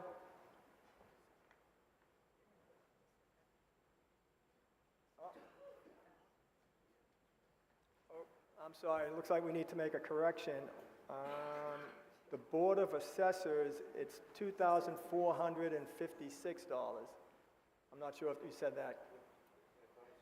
You might have, but just to be on the safe side. Okay, so the Finance Committee, your recommendation was in favor?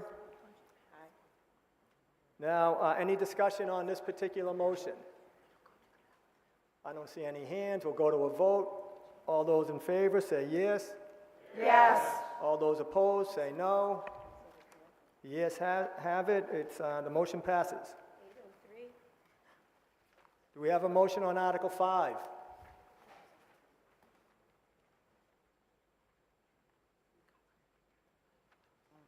Bernie Cullen, member of the Water Board.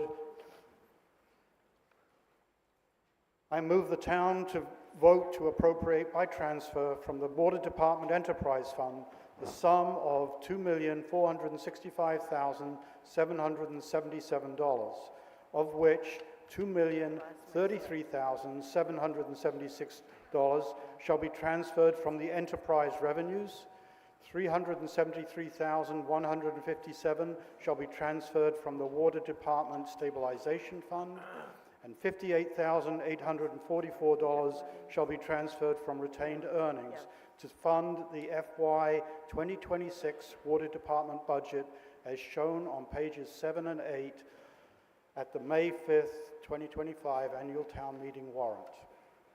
Can I have a second? We have a second, okay. Bernie, do you have the actual motion in your hand? Yes, I do. Is it signed by the... It is signed.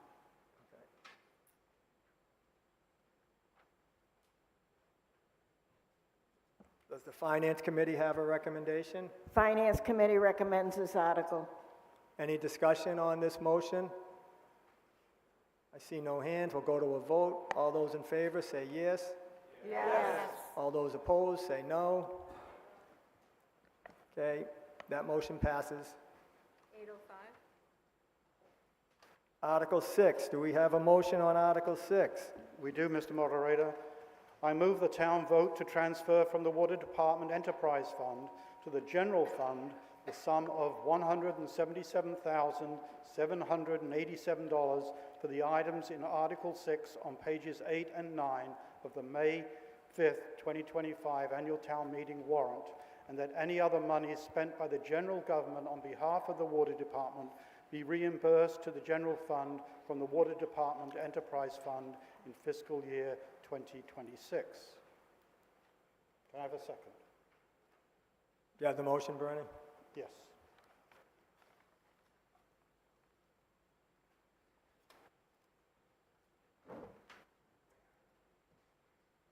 Does the Finance Committee have a recommendation? Finance Committee recommends this article. Any discussion on this motion? I see no hands. We'll go to a vote. All those in favor say yes. Yes. All those opposed say no. The motion passes. Now we're on to Articles 7 and 8. Do we have a motion? For Articles 7 and 8, I move the town to vote to authorize the following accounts and their uses as printed in Articles 7 and 8 on page 9 in the May 5th, 2025 Annual Town Meeting warrant. Article 7 is the Board of Assessors Recertification Fund. Article 8 is the Massachusetts Water Pollution Abatement Trust Septic Loan. Second. Does the Finance Committee have a recommendation? Finance Committee recommends 7 and 8. Any discussion on these motions? I see no hands. We'll go to a vote. All those in favor say yes. Yes.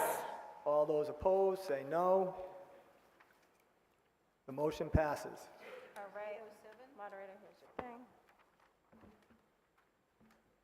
Do we have a motion on Article 9?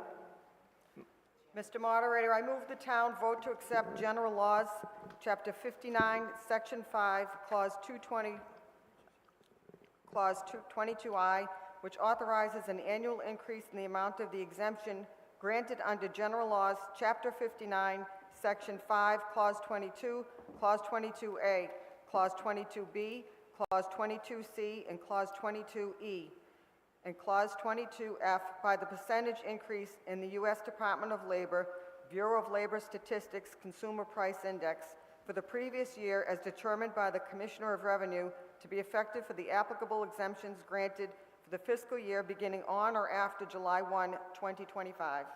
Second. Does the Finance Committee have a recommendation? Finance Committee recommends this article. Is there any discussion on this motion?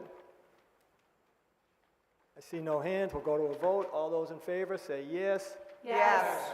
All those opposed say no. Do we have a motion on Article 10? Mr. Moderator, I move the town vote pursuant to the provisions of Massachusetts General Chapter 44, Section 53E, 1/2, to authorize the following expenditure caps for the following revolving funds in fiscal year 2026. 1, Council on Aging van, $5,000. Board of Health, $40,000.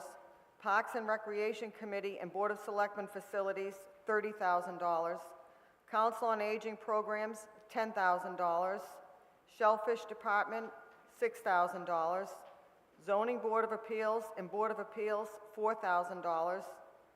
Board of Cemetery Commissioners, $20,000. Library, $5,000.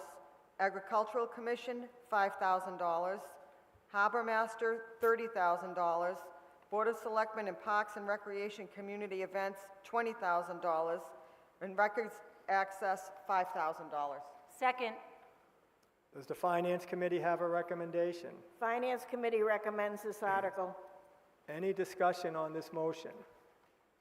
I see no hands. We'll go to a vote. All those in favor say yes. Yes. All those opposed say no. The motion passes. Do we have a motion on Article 11? Mr. Moderator, I move the town to vote to appropriate by transfer from PEG, Public Education Government Access, Cable-Related Fund, the sum of $83,853 for wages and $52,000 for technical services and expenses to support the cable television PEG access services and performing in fiscal year 2026, including any associated expert and legal services. I will second that. Does the Finance Committee have a recommendation? Finance Committee recommends this article. Any discussion on this motion? I see no hands. We'll go to a vote. All those in favor say yes. Yes. All those opposed say no. Motion passes. Do we have a motion on Article 12?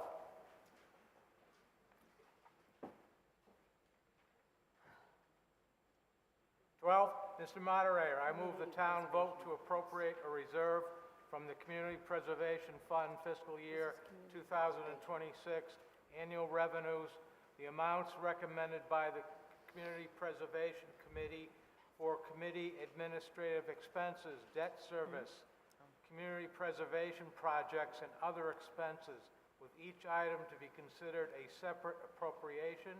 Reserve, creation and support of community housing, $42,865. Creation and support of historic resources, $20,249. Appropriations, debt service for Bradstreet Farm land acquisition, $205,600. Administration, 5%, $36,852. Second. Does the Finance Committee have a recommendation? Finance Committee recommends this article. Any discussion on this motion? I see no hands. We'll go to a vote. All those in favor say yes. Yes. All those opposed say no. Motion passes.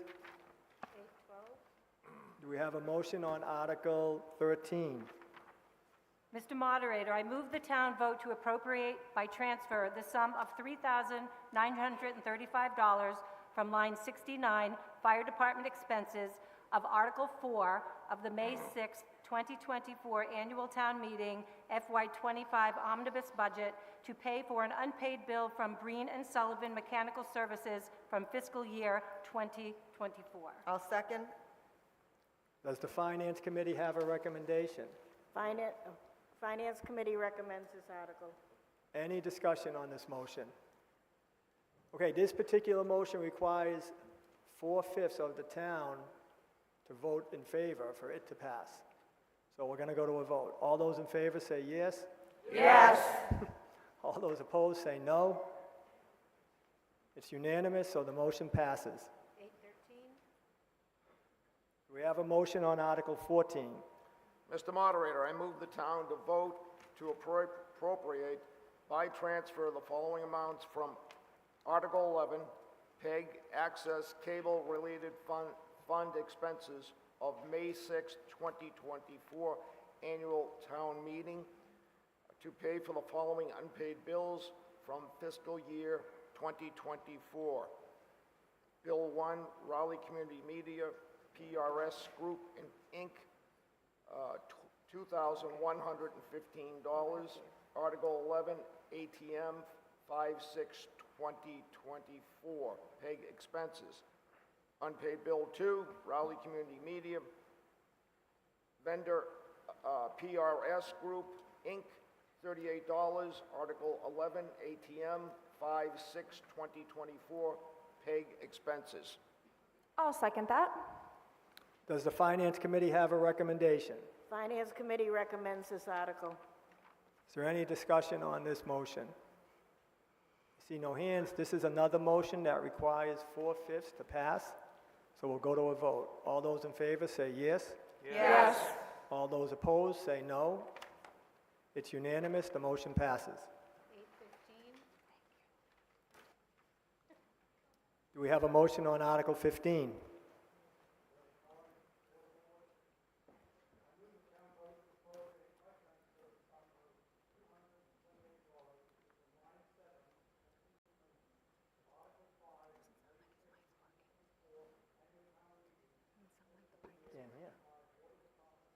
Bernie, we can't hear. I think I'm not sure the microphone's working. Give it another Hello? try. Yeah, Oh, there you go. Sorry. I move the town vote to appropriate by transfer the sum of $228 from line 7, expenses and maintenance, of Article 5 of the May 6, 2024 annual town meeting fiscal year 25 Water Department budget to pay for an unpaid bill from the Rowley Police Department from fiscal year 2024. Does the Finance Committee have a recommendation? Finance Committee recommends this article. Is there any discussion on this motion? I see no hands. We'll go to a vote. This is another one that requires 4/5. All those in favor say yes. Yes. All those opposed say no. It's unanimous. The motion passes. Do we have a motion on Article 16? Mr. Moderator, I move the town vote to appropriate by transfer the sum of $181,690.15 from the Capital Stabilization Fund and to appropriate by transfer the following sums. $1,000 from Article 24 of the May 2nd, 2022 Annual Town Meeting Technology POE Port Switch, $2,204.88 from Article 19 of the May 1st, 2023 Annual Town Meeting Departmental Equipment Highway Mower, $2,972.97 from Article 19 of the May 1st, 2023 Annual Town Meeting Vehicle Fire Command Vehicle. I'll second. Oh, I'm just going to finish reading. To be expended by the following departments for the purpose of undertaking the following purchases and improvements: town-wide computers, printers, software, and peripherals, ZBA, Council on Aging, Police, Library, Treasurer, Collector, Accounting Board of Selectmen, $17,250.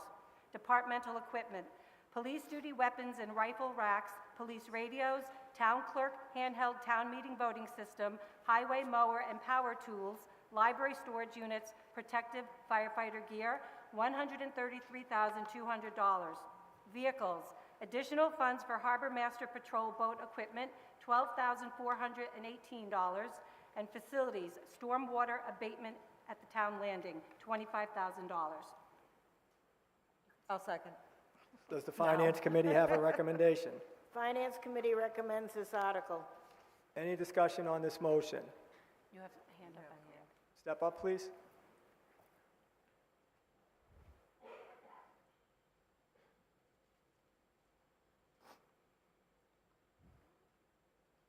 Hi, I'm Tony Treadway, 69 Warehouse Lane. I'm a direct abutter to the conservation land at the town landing, and this is the first I saw about stormwater abatement, so I'm asking, which year will it be done in, and will abutters be contacted? Can anybody address those questions? I didn't even hear it. Can you say it again? I'm not sure everybody heard what you said. Harbor Master's coming, hold on. The Harbor You Master's might have to coming. repeat the question. Did everybody hear the question? No. Can you repeat it, please? It's the first I've heard about stormwater abatement at town landing, which I assume includes the conservation land between my house and town landing. So I just want to know when it's going to happen and if abutters are contacted, because we seem to have a growing history in the east end of abutters not being contacted about buildings that appear suddenly. Not your buildings, but other. Good evening. Bill Domeno, the Harbor Master in town, 497 Main Street. Tony, to answer your questions, the stormwater abatement process was put into the town meeting this year to cover a stormwater problem that we have down at the landing towards the town wharf. It, from the land that the town owns right now, there's a pretty considerable stormwater runoff that ends up down on the Pearly property. So we're finally addressing this and in hopes that we can put it to bed. Okay? Any more discussion on this motion?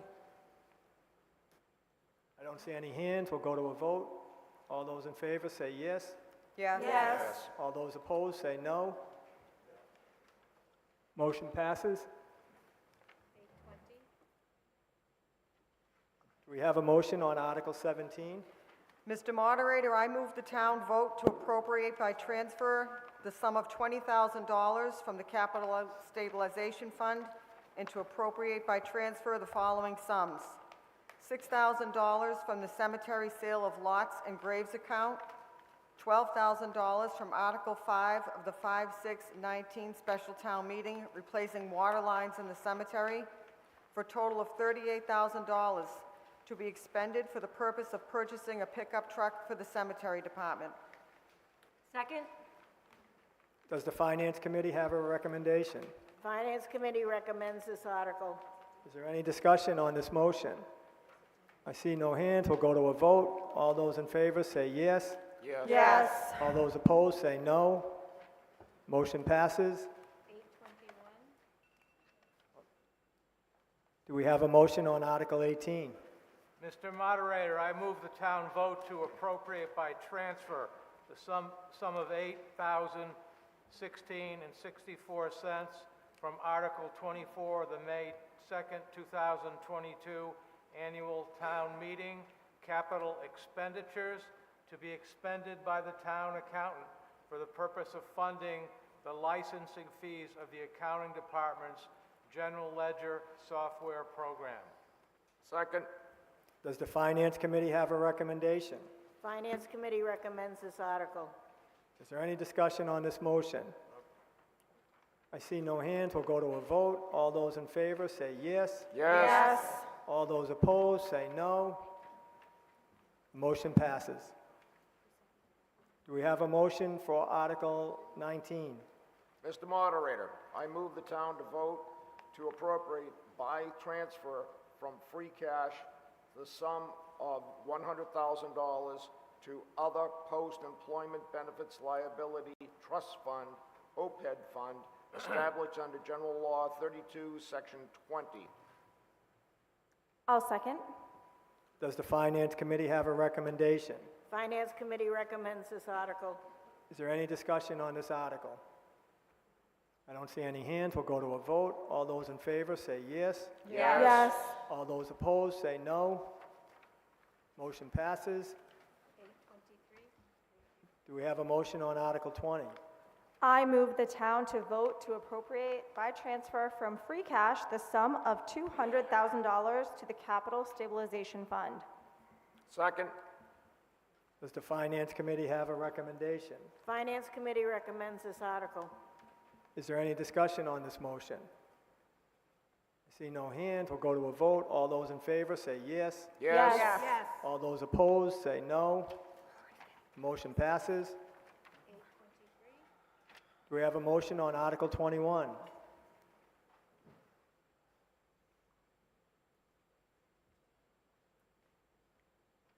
Bernie Cullen, Water Department, or Water Board. I move the town vote to appropriate by transfer the following amounts from the following sources into the Water Department Stabilization Fund. These are all completed projects with money left over in those earlier appropriations. Article 8, June 8, 2020, Annual Town Meeting to remove the tank on Prospect Hill, $20,750. Article 28, May 1st, 2023, Annual Town Meeting, emergency generator for 401 Central Street, $25,989.56. Article 12, June 22nd, 2020, Annual Town Meeting, hybrid utility vehicle purchase. Remainder was $1,153.44. Article 8, May 3rd, 2021, Annual Town Meeting, utility crane truck, $7,268.01. Does the Finance Committee have a recommendation? Finance Committee recommends this article. Is there any discussion on this motion? I see no hands. We'll go to a vote. All those in favor say yes. Yes. All those opposed say no. The motion passes. Do we have a motion on Article 23? Yes. 22, please. 22, I'm sorry. Thank you, Bernie. Bernie Cullen, Water Board still. I move the town vote to appropriate by transfer the sum of $50,000 from the Water Department Stabilization Fund for the purpose of replacing galvanized service lines in order to comply with new state and federal lead service line and galvanized pipe replacement requirements. Does the Finance Committee have a recommendation? Finance Committee recommends this article. Is there any discussion on this motion? I see no hands. We'll go to a vote. All those in favor say yes. Yes. All those opposed say no. Motion passes. Do we have a motion on Article 23? Bernie Cullen, still with the Water Department. I move the town vote to appropriate by transfer the sum of $60,000 from the Water Department Stabilization Fund for the purpose of replacing 4 water main gate valves and 2 fire hydrants as capital improvements. Does the Finance Committee have a recommendation? Finance Committee recommends this article. Is there any discussion on this motion? I see no hands. We'll go to a vote. All those in favor say yes. Yes. All those opposed say no. The motion passes. Bernie Cullen, Water Board, earning my keep, all of it, $0. I move the town vote to appropriate by transfer the sum of $20,000 from the Water Department Stabilization Fund for the purpose of replacing refrigerant supply lines in 3 ceiling-mounted mini-split units at the water treatment plant. Does the Finance Committee have a recommendation? Finance Committee recommends this article. Is there any discussion on this motion? I see no hands. We'll go to a vote. All those in favor say yes. Yes. All those opposed say no. Motion passes.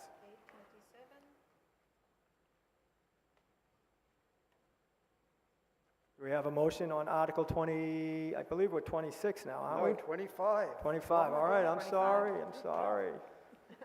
Article 25. Do we have a motion? Bernie Cullen, Water Department, Water Board. I move the town vote to appropriate by transfer the sum of $100,000 from the Water Department Stabilization Fund to be used to fund the cost of developing, filing, and implementing a Sorry, let me restate this. I move the town vote to appropriate by transfer the sum of $100,000 from the Water Department Stabilization Fund to be used to fund the cost of developing, filing, and implementing a well number 2 PFAS contamination long-term action plan in accordance with Massachusetts Department of Environmental Protection requirements. This is for, if you read the description afterwards, this is to try and bring back well number 2, which we need to supply our water. Do we have a second? Does the Finance Committee have a recommendation? Finance Committee recommends this article. Is there any discussion on this motion? I see no hands. We'll go to a vote. All those in favor say yes. Yes. All those opposed say no. The motion passes. We have a motion on Article 26. Mr. Moderator, I move the town vote to appropriate a reserve from the Community Preservation Fund fiscal year 2025 annual revenues, the amounts recommended by the Community Preservation Committee for committee administrative expenses, debt service, community preservation projects, and other expenses, with each item to be considered a separate appropriation. Reserve, creation and support of community housing, $22,852. Creation and support of historical preservation, $22,852. Second. Does the Finance Committee have a recommendation? Finance Committee recommends this article. Is there any discussion on this motion? I see no hands. We'll go to a vote. All those in favor say yes. Yes. All those opposed say no. The motion passes. Thank you. Do we have a motion on Article 27?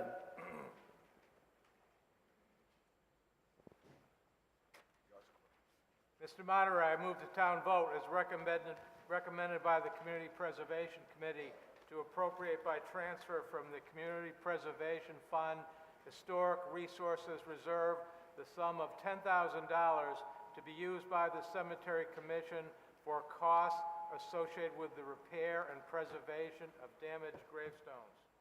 Second. Does the Finance Committee have a recommendation? Finance Committee recommends this article. Is there any discussion on this motion? I see no hands. We'll go to a vote. All those in favor say yes. Yes. Yes. All those opposed say no. The motion passes. Do we have a motion on Article 28? Mr. Moderator, Joe Perry, Bennett Hill Road, member of the Raleigh Housing Authority. I move the town vote as recommended by the Community Preservation Committee to appropriate by transfer the sum of $105,000 from the Community Preservation Act undesignated fund to be used by the Raleigh Housing Authority for removal and replacement of siding on 6 duplexes at Depot Way.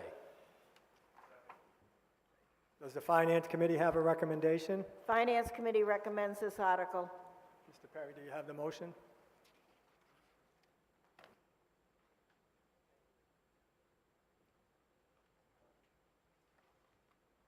Is there any discussion on this motion? See no hands. We'll go to a vote. All those in favor say yes. Yes. Yes. All those opposed say no. Motion passes. Do we have a motion on Article 29? Mr. Moderator, I move the town vote as recommended by the Community Preservation Committee to appropriate by transfer from the Community Preservation Community Housing Fund the sum of $100,000 to the Affordable Housing Trust. Second. Does the Finance Committee have a recommendation? Finance Committee recommends this article. Is there any discussion on this motion? I see no hands. We'll go to a vote. Oh, I'm sorry.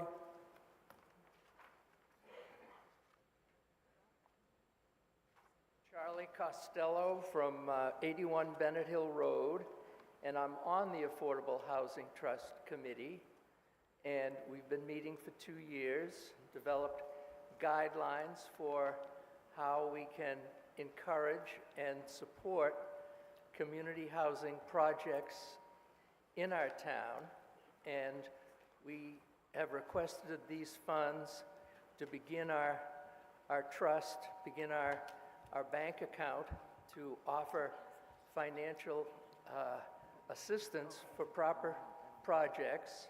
We also will be getting contributions through the subdivision control process on the planning board for large projects that have to set aside either funding or make community or alternative type housing available in their project.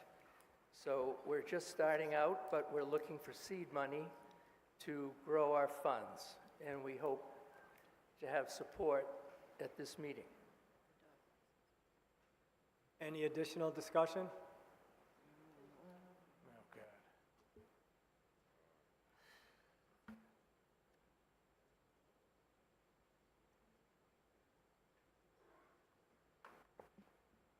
Craig Copeland, 265 Dodge Road. Just after some clarification on this.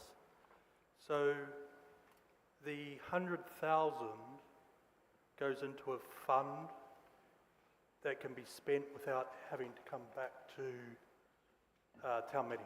Is that correct? We'll see if somebody can answer that question. Can anybody? Yep, I guess we have somebody. Hi, Karen O'Donnell, CPC Administrator.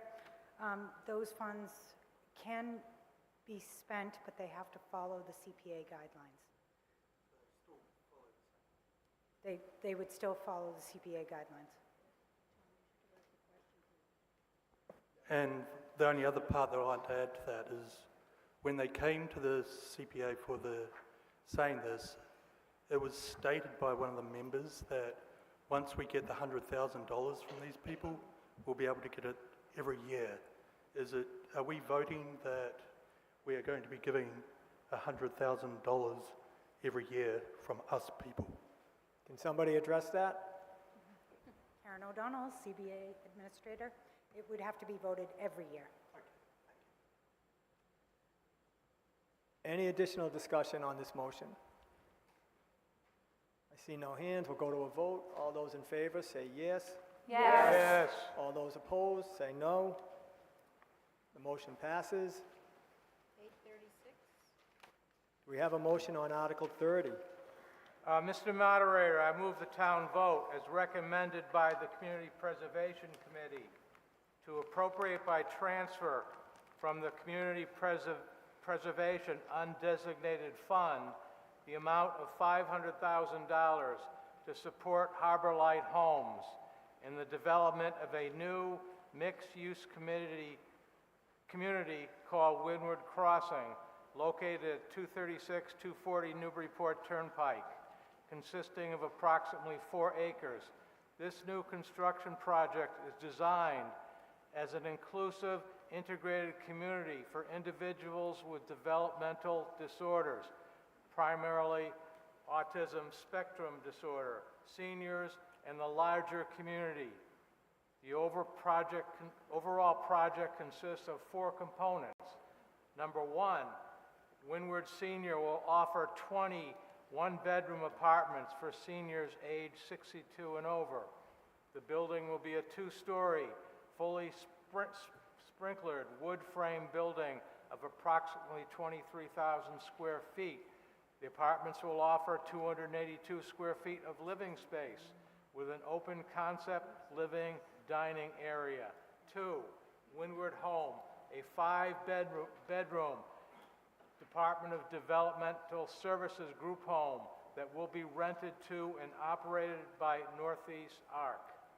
Number 3, private residences consisting of 1 building with 3 privately owned units plus a caretaker unit.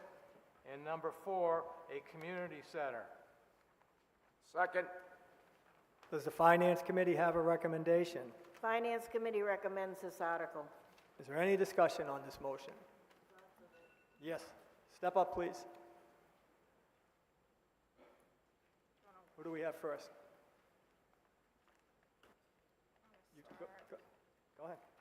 Hello, my name is Ethan Young. I'm on the Housing Partnership Committee. Is that speaker working? Can everybody hear? Yes? No. Try again. Sure. My name is Ethan Young. I'm on the Raleigh Housing Partnership Committee. I believe we have the project manager from Harbor Light Homes, and I'd like to make a motion to allow him to present. He's not a town resident, but he can provide information about this project for the residents of Raleigh.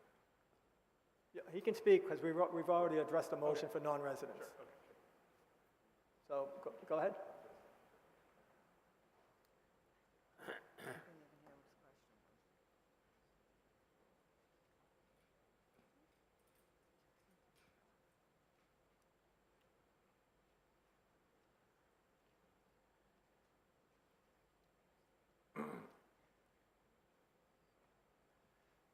Good evening. My name is Patrick Conley. I'm the project manager for Harbor Light Homes, managing the Windward Crossing project. I'd like to clarify some perhaps misconceptions around the CPC funding, what it's used for during this project. The funds we use for the 20-unit senior building and the 5-bedroom group home. The private townhouses and the community center are privately funded by philanthropy, so no town funds. However, the project is of one whole. So by using the CPC funds to fund the senior building and the group home, the town gets a community center at no cost available to residents, where there'll be programming provided by our partner nonprofit run by the Cusack family. Harbor Light Homes, if you're unfamiliar with us, we develop, own, and manage affordable housing throughout the North Shore. So we're a long-term partner. We're not something that just develops and moves on. We're here for the long run. I'll also say that as part of our policy, part of our mission, we elect to pay full real estate taxes, whereas our nonprofit status doesn't necessarily mandate us to. We elect to, as a member of a town that we operate in long-term. So kind of by a consequence of that is with these CPC funds, we in fact, by paying taxes over the years, will be refunding some of this money each year as a portion of the taxes are allocated into the fund. Lastly, I'd like to say that a common question is if there's a local preference for these, in this case, the senior units, and up to 70% of the units can be set aside for local residents.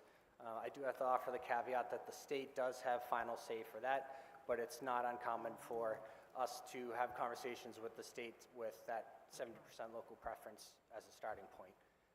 So I'd like you all to consider all the benefits to the town of this unique and powerful project, and I hope you vote to approve. Thank you.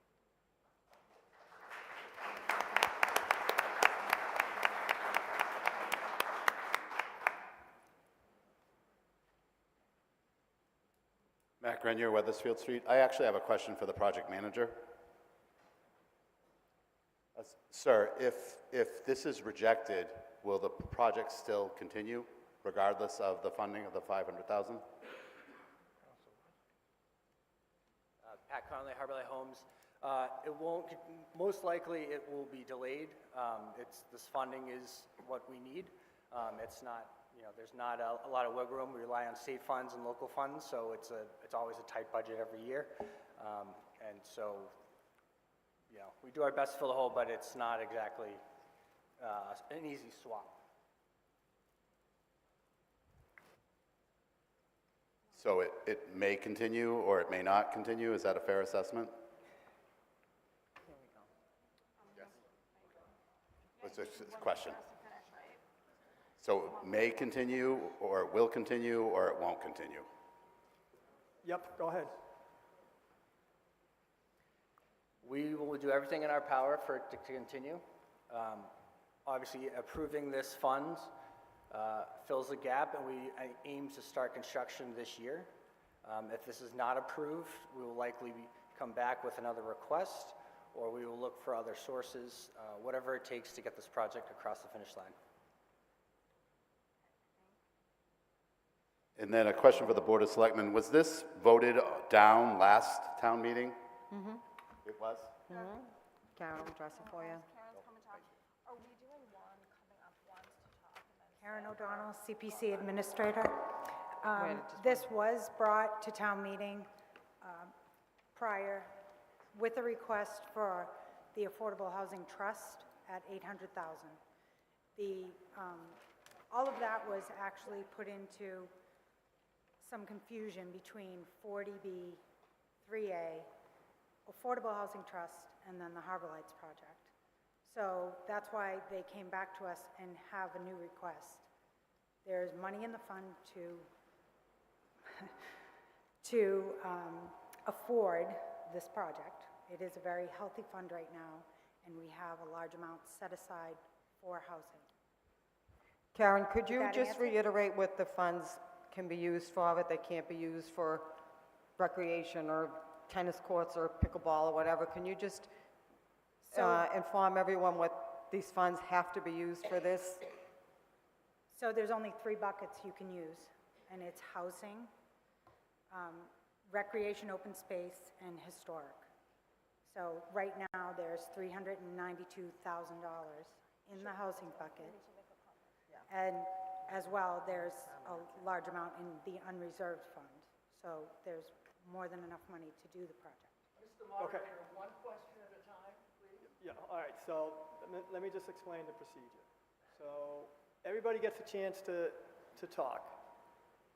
Generally, the rule is you speak, then we allow somebody else to speak. And you don't get to speak again until everybody else has spoken. So, and when you speak, you really should be speaking about what your position is. I mean, if you have a question, you can state that as part of your position, and we'll try to get somebody to answer your question. But we really shouldn't be having back and forths like this. You should get up there, state your position, whether you're in favor or against it, and what your arguments are, so the town can hear it and the town can make a decision based on what they're hearing. So go ahead, Mr. Costello. Charlie Costello, 81 Bennett Hill Road. I'm in favor of this project. I'm familiar with the company, and there are many projects throughout our North Shore area. They currently have projects similar to ours in Beverly, Salem, Lynn, Hamilton, Gloucester, Wenham, and Rockport. They have 3 projects that I'm quite familiar with because I grew up in Rockport and know what they've been working with there. Wenham has just completed a project very similar to ours, and it has a group home and senior living units like the proposed one from ours is. And currently, parents from Wenham live in the project, and they're the parents of firemen and policemen in town. So this is a project that will occupy a piece of Route 1. It'll be so much different than another marijuana store or a car dealership, used car dealership. It's a very appropriate use of the space. They will be paying real estate taxes. So the project manager told me today that the project cost is estimated to be $20 million. So between the land and the building, we're going to get a very nice piece of annual tax revenue, which is something we all like to see. 70%, up to 70% of the units can be available for town residents. That's to be determined by the state housing group that's contributing $7 million of state bond funds for this project. The state, like Mr. Connolly said, likes to see a minimum, and in the case of a $20 million project, $500,000 is a token contribution for what we get. They like to see that the town is open to this type of project and will continue to support it. They also will consider that when it comes to determining how much of the percentage of town residents will have preference to get services. So I'm on the Rowley Board of Health, and I'm on the Housing, Affordable Housing Trust, and I really hope you will support this wonderful project.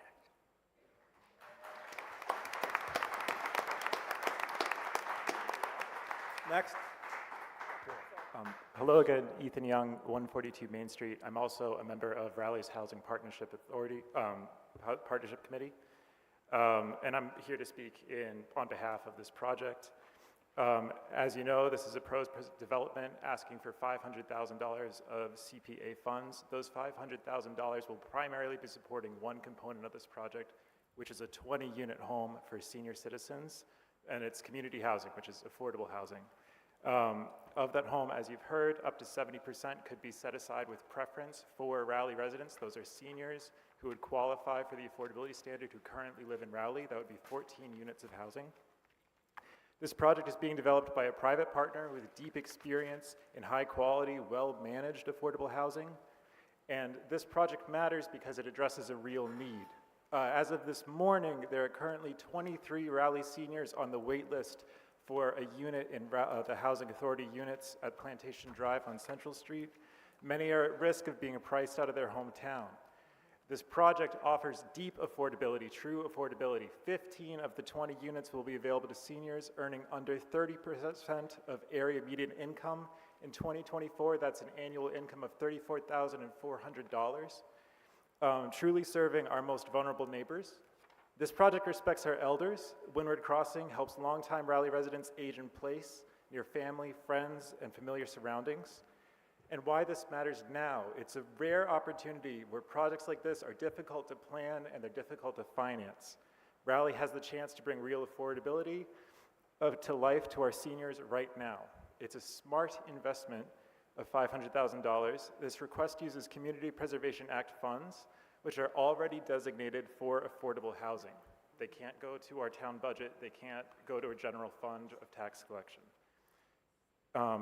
It also helps unlock additional state and federal funding for the applicant, amplifying the impact of our local contribution. By seeing that Raleigh has a stake in this project, the state and federal agencies will come forward with additional funding for this project. Past CPA funding for housing has exclusively funded repairs and maintenance for existing housing in town, which, while important, this would instead generate new units where they are greatly needed. There is furthermore, this $500,000 CPA budget item has no ongoing cost to the town, where unlike other existing affordable housing in Raleigh, the town will not be responsible for maintenance or repairs. If the roof leaks, the kitchen needs replacing, the bathroom needs replacing, that's on the owner of the project, which is Harbor Light Homes, not the Raleigh taxpayers. And it'll be privately owned and professionally managed with no long-term burden on taxpayers in town. It's a good fit for CPA funding. Community preservation funds are intended to support open space, historic preservation, and affordable housing. This project directly fulfills one of the CPA's core missions and does so in a fiscally responsible way. Let's keep Raleigh a place for all ages. Please vote yes on Article 30 to fund Windward Crossing. Thank you.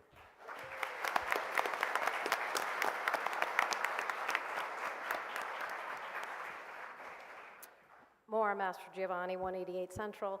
I just wanted to say that when we passed the CPA Act in 2001, we had a lot of discussion, and a lot of us were here for that. And we passed it with this exact problem in mind. We knew that there was going to be a lack of housing for seniors. We knew that the senior population in our town was growing. And I'm just really excited to say that we did some forward thinking back in 2001, and it's coming to fruition now, and that this project, I think, deserves our support. Thank you.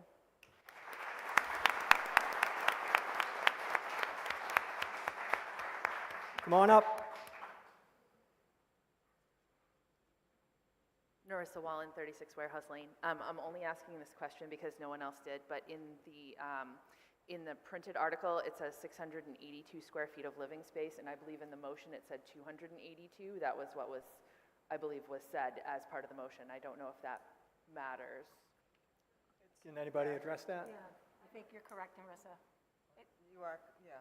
Okay, so I don't know if you need a motion amendment or...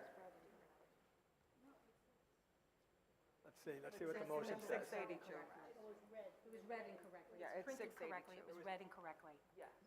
Did everybody hear that? It was read incorrectly, but it was printed correctly, so I think we're good.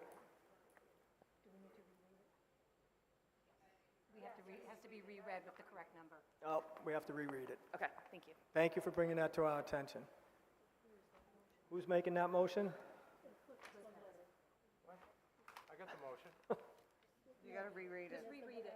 Reread the motion. You want me to reread the motion? Yes, please. Okay. I move the town vote as recommended by the Community Preservation Committee to appropriate by transfer from the Community Preservation undesignated fund the amount of $36,300 to be granted. No, it's 31. Wrong motion. Okay, starting again, Mr. Moderator. I move the town vote as recommended by the Community Preservation Committee to appropriate by transfer from the Community Preservation Undesignated Fund the amount of $500,000 to support Harbor Light Homes in the development of a new mixed-use community called Windward Crossing, located at 236-240 Newburyport Turnpike, consisting of approximately 4 acres. This new construction project is designed as an inclusive integrated community for individuals with developmental disorders, primarily autism spectrum disorder, seniors, and the larger community. The overall project consists of 4 components. Number 1, Wynyard Senior will offer 20 one-bedroom apartments for seniors aged 62 and over. The building will be a 2-story, fully sprinklered, wood frame building of approximately 23,000 square feet. The apartments will offer 682 square feet of living space with an open concept living dining area. Number 2, Windward Home, a 5-bedroom Department of Developmental Services group home that will be rented to and operated by Northeast Arc. And number 3, private residences consisting of 1 building with 3 privately owned units plus a caretaker unit, and 4, a community center. Second. Okay. Finance Committee recommends this? Finance Committee recommends this article. All right, we've already been talking about it. Is there any additional discussion on this motion? Please step up. Hi, Phil Town, 22 Bennett Hill Road. I don't know about you, but a community center for $500,000 seems like a drop in the bucket. And I don't know where we'd build one with our own money if we had to do it ourselves. And I think this is such a great thing that I support, and I just hope that that everyone comes together, because I mean, this is one way we can show, people outside the community that we're really a community together. And I hope we can all come together as a community and make this happen. Hear, hear. Yes.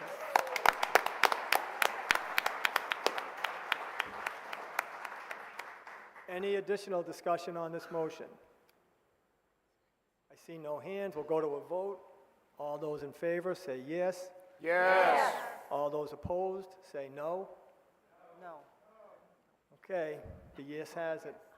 Motion passes.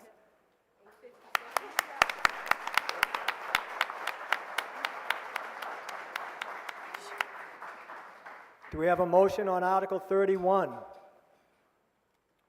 Okay, Article 31, Mr. Moderator, I move the town vote as recommended by the Community Preservation Committee to appropriate by transfer from the Community Preservation undesignated fund the amount of $36,300 to be granted to the Ipswich Family YMCA Camp Cedar Mill Rowley for the purposes of enclosing the basketball court on 3 sides with mesh net fencing, adding painted lines to incorporate pickleball courts, and completion of the Fox Run tent site, including clearing stumps, adding loam, and planting grass. Second. Does the Finance Committee have a recommendation? Finance Committee recommends this article. Is there any discussion on this motion? I see no hands. We'll go to a vote. All those in favor say yes. Yes. All those opposed say no. Yes votes have it. The motion passes. Do we have a motion on Article 32? Mr. Moderator, I move the town vote to amend the dog bylaw of the general bylaws by amending sections 1, 5, 6, and 7 by deleting the words in bold strike-through and replacing them with the words in bold underlined typeface as shown in Article 32 on page 17 of the May 5th, 2025 annual town meeting warrant. Do we have a second? I'll second. Does the Finance Committee have a recommendation? Finance Committee recommends this article. Any discussion on this motion? I see no hands. We'll go to a vote. All those in favor say yes. Yes. Yes. All those opposed say no. The yes votes have it. Motion passes. Mr. Moderator, I move the town vote to dissolve the May 5th, 2025 annual town meeting. I'll second. Any discussion on this motion? All those in favor say yes. Yes. All those opposed say no. The yes votes have it. Thank you. Thank you all. Thank you for coming. Can I read something wrong here?